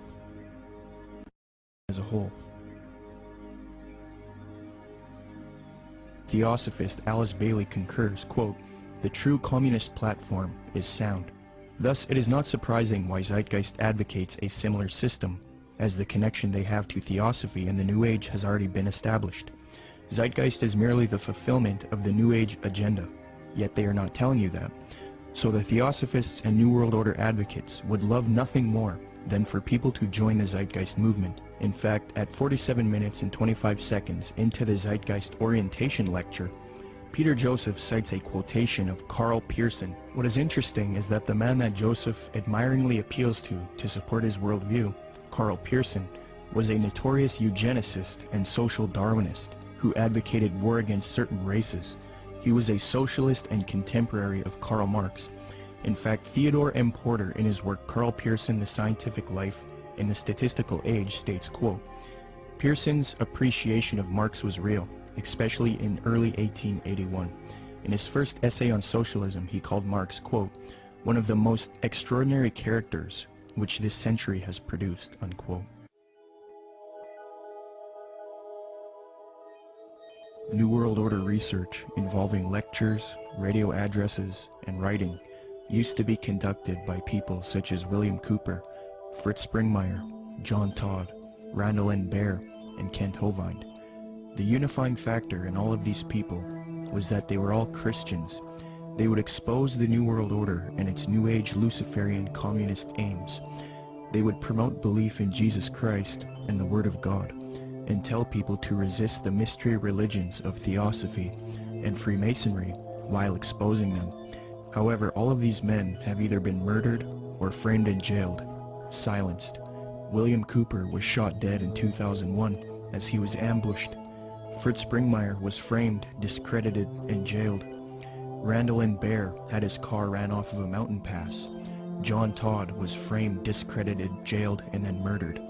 Kent Hovind was singled out for tax evasion and then jailed. Okay, so Fritz Springmeier, you knew him, right? Yes. Okay, you got some letters from him, is that? Yes, when they put Fritz in prison, and there's been, it was pretty much a trumped up charge of, I think marijuana or something, talk of robbing a bank, this type of stuff. He got put in prison, and I started corresponding with him at that point because I had read several of his books and actually talked to him personally on several occasions. And we really, all we could do at that point is correspond. Right? So I've got several handwritten letters from him, and the last time I had heard from him was several years back, and he had been in it wasn't his fault, and I think it might have been arranged where he was in a fight. He didn't fight back. Yeah. The guy came and he told me that he was just using his head like a soccer ball, essentially. Really? Oh, it was sad. Wow. It was sad. And Fritz, he never complained in his letters. Yeah. He never, it wasn't like he was like, oh, woe is me, I'm in prison and this or that. He always had a great attitude. He was trying to help other people in there. Yeah. I believe he had a ministry going. Amen. And, I can't say enough good about Fritz Springmeier. Now that the Christian New World Order researchers have been silenced, the truth movement has been infiltrated by people who purport to be against the New World Order, yet they advocate the New Age religion, a new utopia, and they all speak against Christianity and the Bible. The people who took over the truth movement and who are allowed to live and teach the public, such as Jordan Maxwell, Michael Tessarion, Peter Joseph, David Icke, and others, all of these people have one unifying factor.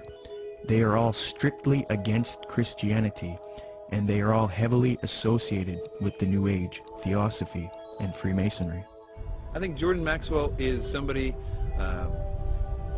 who is just deceived. It's my personal opinion, and I could be wrong about this, that Jordan Maxwell is not a paid disinformation agent, or he's not somebody that is a high-level Satanist. I think that Jordan Maxwell is like many of us in the truth movement. We have been deceived by a lot of very clever disinformation. In his case, Blavatsky and the secret doctrine and that whole concept that really got him on a roll. Jordan Maxwell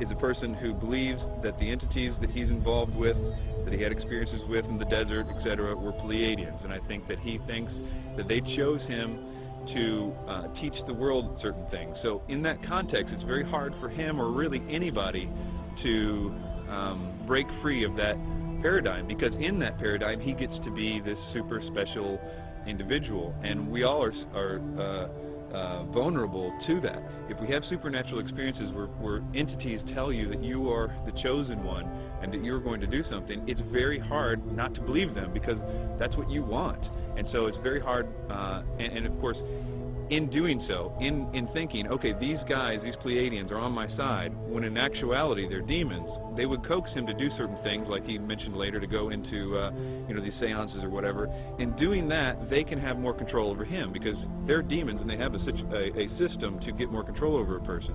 And if they do that, then he can start to be used more thoroughly by them, and he can do exactly what he promised them that he would do, to be a channel for them. And that's what his life has been about, being used, despite his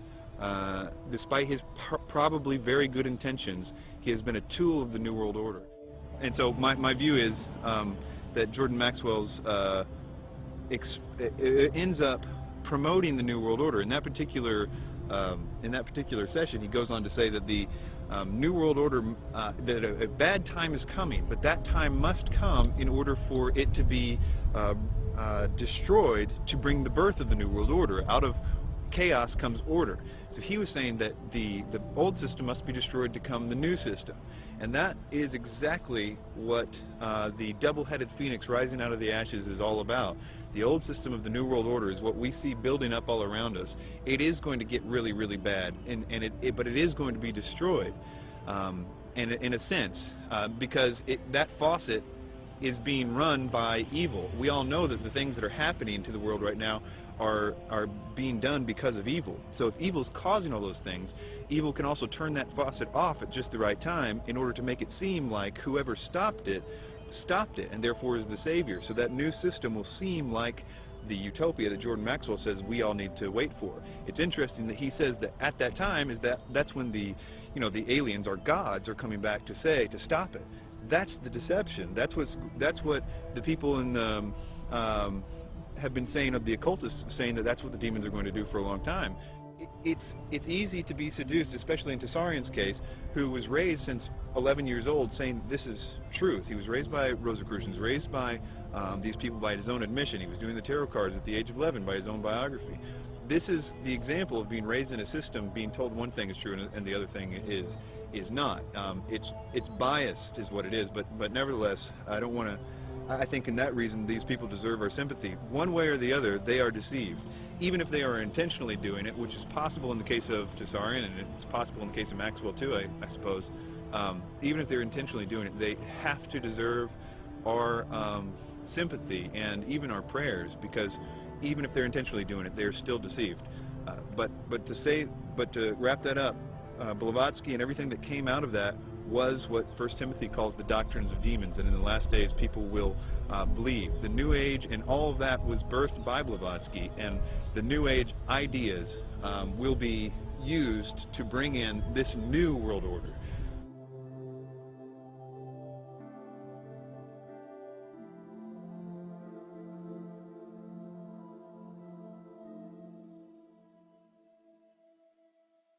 The negative impact of population growth on all of our planetary ecosystems is becoming appallingly evident. Unless nations will agree to work together to tackle these cross-border challenges posed by population growth, overconsumption of resources, and environmental degradation, the prospects for a decent life on our planet will be threatened. But this callous disregard for the right to life of every human on the face of the earth has been predicted before in the New Testament. John was moved to write, quote, "Yea, the time cometh, that whosoever killeth you will think that he doeth God's service," unquote. The New World Order, ladies and gentlemen, will sail in on a sea of blood.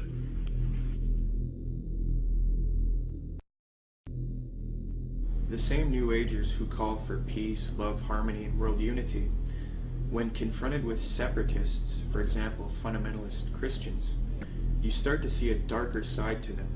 They do not appreciate people who will not adopt their New Age views. For example, a major New Age figure, David Spangler, who was in a group known as Planetary Citizens, which was a UN group, stated something to the effect of, we can take all the marshmallows, all the scriptures, all the tablets, and have a jolly good bonfire. So essentially, he's promoting the abolition of these faiths. Similarly, Maharishi Mahesh Yogi, the influential New Age guru sought out by the Beatles, stated, quote, "There has not been and there will not be a place for the unfit. The fit will lead, and if the unfit are not coming along, there is no place for them. In the place where light dominates, there is no place for darkness." See, in his thinking, the fit are the New Agers, and the unfit are those who do not adopt the New Age beliefs. People who are, for example, fundamentalist Christians, Jews, people like this. So essentially, you see a lot of intolerance within the New Age movement. It's not all nice and dandy with these people. You know, they have the mask, they have the appearance of peace, love, harmony, but in their writings, they do come out and say that there is no place for Christians and people who do not accept their beliefs. In the book of Co-Creation, New Age leader Barbara Marx Hubbard states, quote, "Out of the full spectrum of human personality, 1/4 is electing to transcend, 1/4 is resistant to election. They are unattracted by life ever evolving. Now as we approach the quantum shift from creature human to co-creative human, the destructive 1/4 must be eliminated from the social body. Fortunately you, dearly beloveds, are not responsible for this act. We are. We are in charge of God's selection process for planet Earth. He selects, we destroy. We are the riders of the pale horse, death." Alice Bailey explained what the New World Order will do to those who refuse to accept it. Quote, "Let us never forget that it is the life, its purpose, and its directed, intentional destiny that is of importance, and also that when a form proves inadequate, or too diseased, or too crippled for the expression of that purpose, it is, from the point of view of the hierarchy, no disaster when that form has to go. Death is not a disaster to be feared. The work of the destroyer is not really cruel or undesirable. Therefore there is much destruction permitted by the custodians of the plan, and much evil turned into good," unquote. Blavatsky's peer, Aleister Crowley, said an Egyptian entity told him Christianity would be destroyed at the advent of the New Age, quote. A peer of Blavatsky's, often called the prophet of the New Age, Aleister Crowley, claimed to have been visited in the spring of 1904 by an Egyptian entity called Oase, who foretold to Crowley the end of Christianity, unquote. But if you dig deep into the literature, yes, they're going to be extremely intolerant. David Spangler had talked about the Luciferic initiation and these types of things. And we look in the Bible and we can look at like Revelation 13 and where all they that do not receive the mark and the mark of the beast in their right hand or their forehead, you know, are going to essentially forfeit their life. This is how intolerant it's going to become. It's going to be their way or no way. And so, no, they're not going to have any tolerance. I think at first they're going to come as real nice guys, though. I don't think they're going to do that right off the bat. But eventually it's going to get to the point where enough people have bought into it and enough strong delusion is there that, yeah, they're not going to be tolerant whatsoever. Barbara Marx Hubbard states, "The end of this phase of evolution shall come. All will know their choice. All will be required to choose. All who choose to be natural Christs will be guided from within as to how to proceed. All who choose not to evolve will die off. The kindergarten class of Earth will be over, unquote. Robert Mueller, previously mentioned, states, quote, I am surprised that no one has yet thought of creating a pro-Earth, humanity-challenging organization which would put itself in the shoes of our Mother Earth and rejoice whenever humans diminish in numbers or consume less. It would give yearly prizes to people, events, or institutions which achieve a reduction of the human population or of the consumption of Earth resources. The first prize should go to the United Nations, which through its World Population Conferences and anti-population work has prevented 2,200,000,000 more people from being born between 1952 and the year 2000.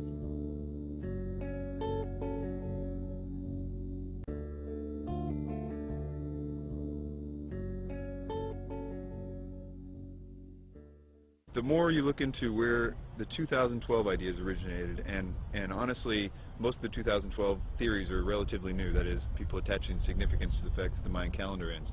And almost without exception, they are by people that are channeling entities. A lot of times they say it's the Pleiadians that they're talking to, or the Syrians, or in the case of David Wilcock, it's Ra and Seth. Most of the time what the entities are telling the people don't always match up, but they always seem to be telling the same things. And for the most part, a lot of those early people that got the information from spiritual entities were saying that it was a great cosmic enlightenment that was coming in 2012. And so that to me seems to be the most direct idea that the spirit world wants us to think, because it's oftentimes accompanied with this idea that they want the person they're telling to go out and tell more people. So 2012 became significant on the internet because people felt like it was their mission to tell other people because they were having supernatural experiences. Most of the 2012 theories will fall into one of two categories. Either they're going to be, that in 2012 there's going to be some great enlightenment. They say it's a spiritual evolution or a consciousness shift or a vibrational change or something to that effect. And the other half of it seems to be more about a cataclysmic events that are going to happen in 2012. Usually, they're based off the idea that the Mayan calendar ends or restarts in 2012. 2012 is being pushed on the public through books, documentaries, speakers, and even major motion pictures. We are meant to believe that December 21st, 2012 will either be a catastrophe for humanity or a time when there is a consciousness enlightenment and a world shift, a time when humanity evolves. However, when you consult the scholars who study the Mayan calendar, they don't seem to support these views at all. University of Florida anthropologist Susan Gillespie says the 2012 phenomena comes from the media and from other people making use of the Maya past to fulfill agendas that are really their own.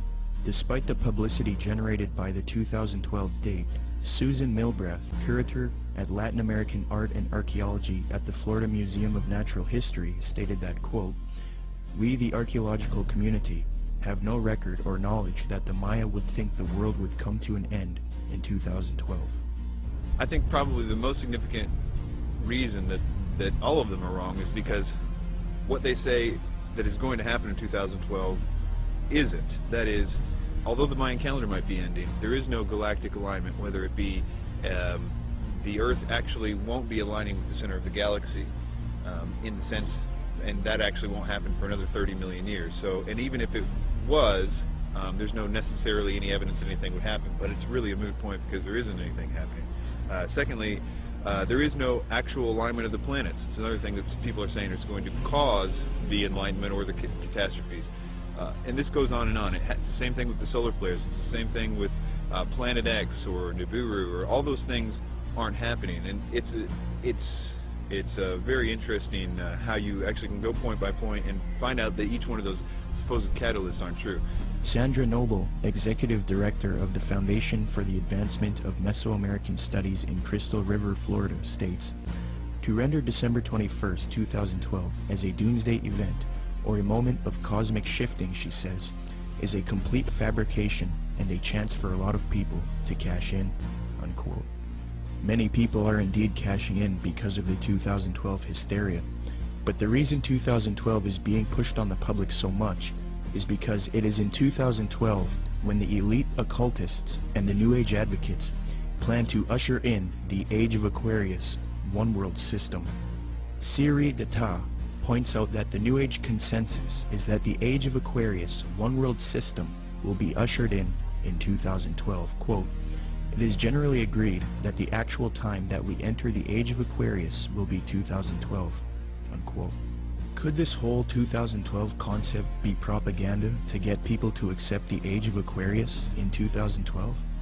Eugene Gallagher likewise notes that the supposed Age of Aquarius is expected to arrive in 2012. Quote, "The term New Age is most closely correlated with the astrological idea that we are about to enter a new age, the Age of Aquarius, which will arrive around 2012. Unquote. Michael P. Mao states, "Yet 2012 does not mark the end of the world as oft predicted, but the birth of a new golden era, popularly known on the Earth plane as the Age of Aquarius." Unquote. Dr. C.L. Pepler explains the New Age view that 2012 is the start of the Age of Aquarius. Quote, "They believe the next age will start around AD 2012 and will be the Age of Aquarius. This, they say, will be an age of enlightenment and world unity, a post-Christian world in the fullest sense of the word." Unquote. 2012 is a clever deception to get you to accept the Age of Aquarius, New World Order, under the mask of a Mayan prophecy. In fact, the elite New World Order at the top of the pyramid want the public to believe in 2012, thus proving that they are behind this propaganda. The Club of Rome, by its own admission, is a globalist think tank. The aim of this organization, founded by Ervin Laszlo, is to solve the world's problems and erect a solution, a new world order, one world government, the same theme we have been talking about in the film. On January 31st, 2009, the Club of Rome held the Future of the American Hemisphere Conference. Francesco Stippo kicked the conference off with a speech. Francesco Stippo is a member of the U.S. Club of Rome. He authored the book World Federalist Manifesto, Guide to Political Globalization, where he states, quote, "Political globalization is the creation of a world government which regulates the relationships among governments." Well, founder of the Club of Rome, Ervin Laszlo, along with popular New Age author and student of Jiddu Krishnamurti, Deepak Chopra, along with globalist Mikhail Gorbachev, have all authored a book together entitled World Shift 2012. This book advocates the 2012 theories extensively, so it appears that the elite have vested interest in this 2012 hysteria, and they want the public to accept it. Ervin Laszlo's Club of Rome founded another spin-off organization called the Club of Budapest. Now, it is this elite organization, the Club of Budapest, which is promoting 2012 and the New Age ascension beliefs to the public. New Age members of the Club of Budapest include Robert Mueller, former General Secretary of the UN, and Barbara Marx Hubbard, who stated, quote, "We have been projecting the transformation in 2012. It is happening now," unquote. Founder of the Club of Budapest, Ervin Laszlo, is also featured on the Pro-2012 Ascension website, worldshift2012.org. This website heavily promotes the idea that the world is about to end in 2012 if there isn't a transformation based on consciousness resulting in a new global order.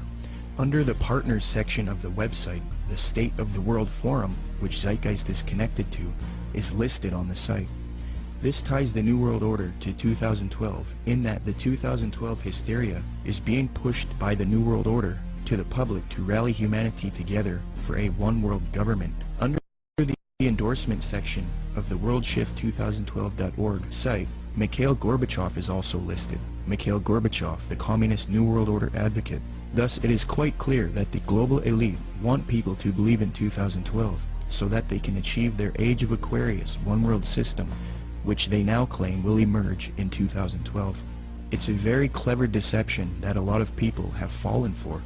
Will anything happen in 2012? Maybe. Will it have to do with any prophecy of Maya? No. If anything does happen, it will be the New World Order who engineers it and ushers in their global system.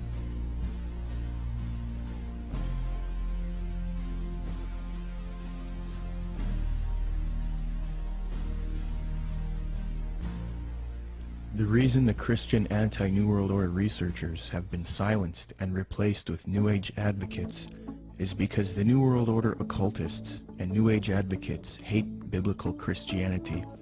Why? Because the Bible not only refutes their New Age beliefs, but it predicted their coming utopia, calls it out as an evil world system, and tells people to resist it. First, in the Apostle Paul's first letter to Timothy, he warns of these supposed ascended masters who will deceive people with false doctrines.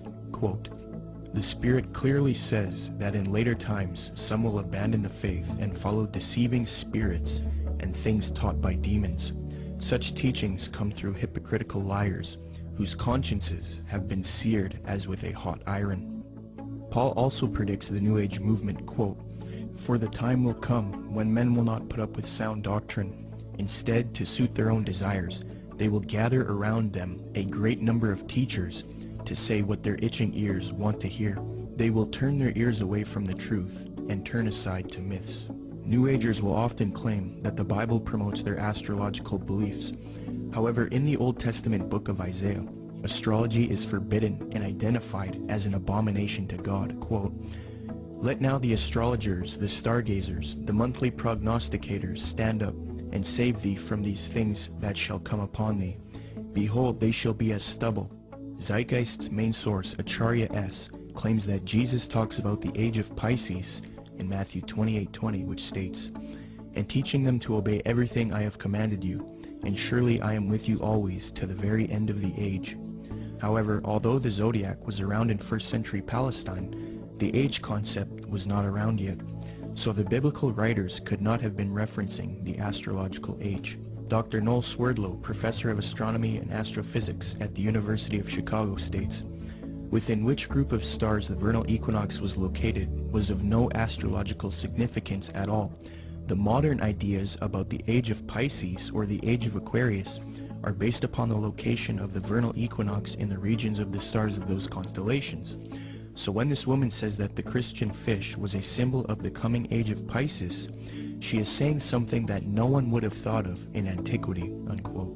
When Matthew 28:20 talks about the end of the age, or in Greek, the end of the eon, he is not talking about astrological ages, as this concept was not around yet.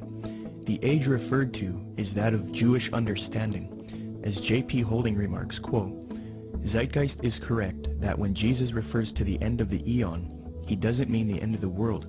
However, he is also not speaking of the astrological age of Pisces. Rather, in the 1st century Jewish thought, there was an awareness of the current age, ha-alom ha-zeh, and the age to come, ha-alom ha-ba. The distinction between the two appears both in the New Testament and in other Jewish writings. This has nothing to do with astrology." Unquote. Zeitgeist merely tried to deceive the public into the New Age worldview by distorting the biblical data, which actually condemns astrology. Moreover, Jesus, Paul, and John predict this coming world teacher, Antichrist or Maitreya, and the New World Order, one world government, and it is this reason that the elite and the New Agers hate true biblical Christianity. Paul writes in 2 Thessalonians, quote, "That you not be quickly shaken from your composure or be disturbed either by a spirit or a message or a letter as if it is from us, to the effect that the day of our Lord has come. Let no one in any way deceive you, for it will not come unless the apostasy comes first, and the man of lawlessness is revealed, the son of destruction, who opposes and exalts himself above every so-called God or object of worship, so that he takes his seat in the temple of God, displaying himself as being God. And you know what restrains him now, so that in his time he will be revealed. For the mystery of lawlessness is already at work. Only he who now restrains will do so until he is taken out of the way. Then that lawless one will be revealed, whom the Lord will slay with the breath of his mouth, and bring to an end by the appearance of his coming. That is the one whose coming is in accord with the activity of Satan, with all power and signs and false wonders. Jesus Christ warned of the Antichrist and false Christs. He says not to believe anyone who says, 'Look, the Christ has returned.' For Jesus Christ's real glorious second coming comes after the false Christ or Antichrist deceives the world." Matthew 43 states, "And Jesus answered and said to them, See to it that no one misleads you, for many will come in my name, saying, I am the Christ, and will mislead many. Then they will deliver you to tribulation and will kill you, and you will be hated by all nations because of my name. Then if anyone says to you, Behold, here is the Christ, or there he is, do not believe him, for false Christs and false prophets will arise, and will show great signs and wonders, so as to mislead if possible even the elect. Behold, I have told you in advance. So if they say to you, Behold, he is in the wilderness, do not go out. Or, Behold, he is in the inner rooms, do not believe them. For just as the lightning comes from the east and flashes even to the west, so will the coming of the Son of Man be. But immediately after the tribulation of those days, the sun will be darkened, and the moon will not give its light, and the stars will fall from the sky, and the powers of the heavens will be shaken. And then the sign of the Son of Man will appear in the sky, and then all tribes of the earth will mourn, and they will see the Son of Man coming on the clouds of the sky with power and great. In the book of Revelation, the Apostle John warns about this evil world teacher who humanity worships as he claims to be God. And he opened his mouth in blasphemies against God, to blaspheme his name and his tabernacle, that is, those who dwell in heaven. It was also given to him to make war with the saints and to overcome them. And authority over every tribe and people and tongue and nation was given to him. All who dwell on the earth will worship him. Everyone whose name has not been written from the foundation of the world in the book of life of the Lamb who has been slain. And he causes all, the small and the great, the rich and the poor, and the free men and the slaves, to be given a mark on the right hand or their forehead. And he provides that no one will be able to buy or sell, except the one who has the mark, either the name of the beast or the number of his name. Here is wisdom. Let him who has understanding calculate the number of the beast, for the number is that of a man, and his number is 666. John then talks about how the leaders of the world will form a one-world system and give authority to the Antichrist, or false world teacher. Quote, The 10 horns which you saw were 10 kings who have not yet received a kingdom, but they receive authority as kings with the beast for 1 hour. These have one purpose, and they give their power and authority to the beast. These will wage war against the Lamb, and the Lamb will overcome them, because he is Lord of lords and King of kings, and those who are with him are called and chosen and faithful. So if this Maitreya is real, and if he has the support of the New World Order, and if he plays a role in the coming world system, there is a high potential that he is in fact the Antichrist. We will have to wait and see. The Bible talks about how the real Lord Jesus Christ will return after this world system is created, and this world teacher deceives the planet. Revelation 6 says, Then the kings of the earth, the princes, the generals, the rich, the mighty, and every slave and every free man, hid in the caves among the rocks of the mountains. They called to the mountains and the rocks, Fall on us and hide us from the face of him who sits on the throne and from the wrath of the Lamb. For the great day of their wrath has come, and who can stand?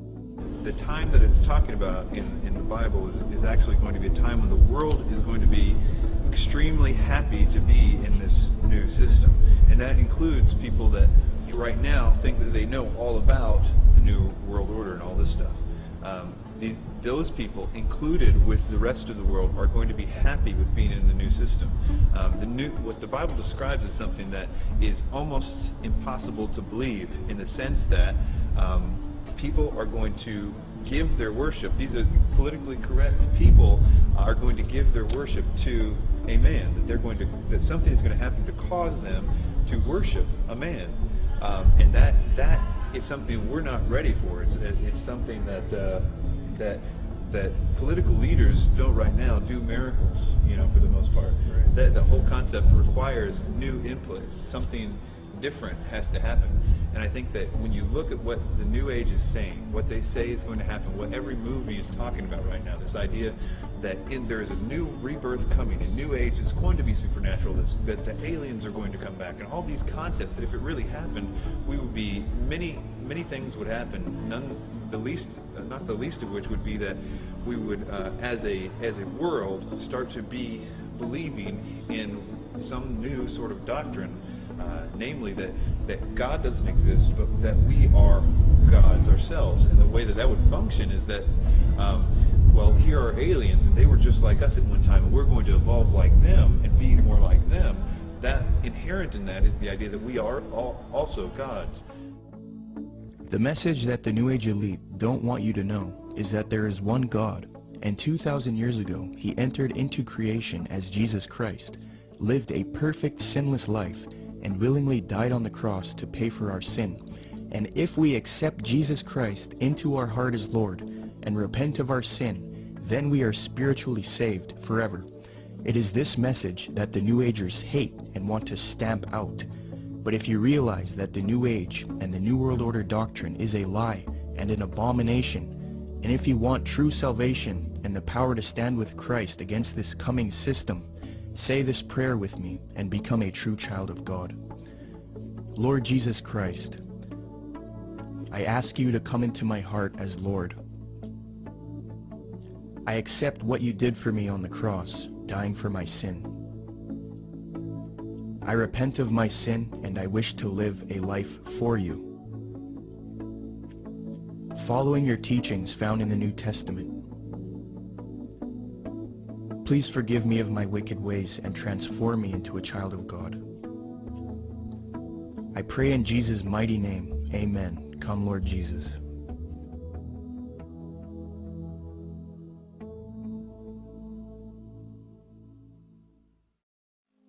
You don't really understand sometimes what a terrible burden it is to know some of the things that I know, and try to wake people up and impart this knowledge to them, and find out that they just have walls built in front of them.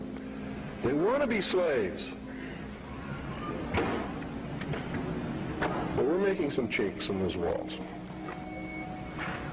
You must publish only documented fact. And you must stay away from printing articles from people who will not document as fact what they put in their articles. That's why my broadcast scares the hell out of socialists. That's why in a White House memorandum I was named as the most dangerous radio host in America, not because I'm going to go out and shoot somebody, but because I shoot documented facts which cannot be refuted. That's why. That's what's dangerous. Seek ye the truth, and the truth will make you free, and nothing else will do it. Jesus Christ has never lied to anybody. Why won't you listen to him? Don't spread a rumor. Spread the truth. Document it. Prove it. Make it irrefutable, and you too will become dangerous to those who admire us in lies and enslave us in socialism.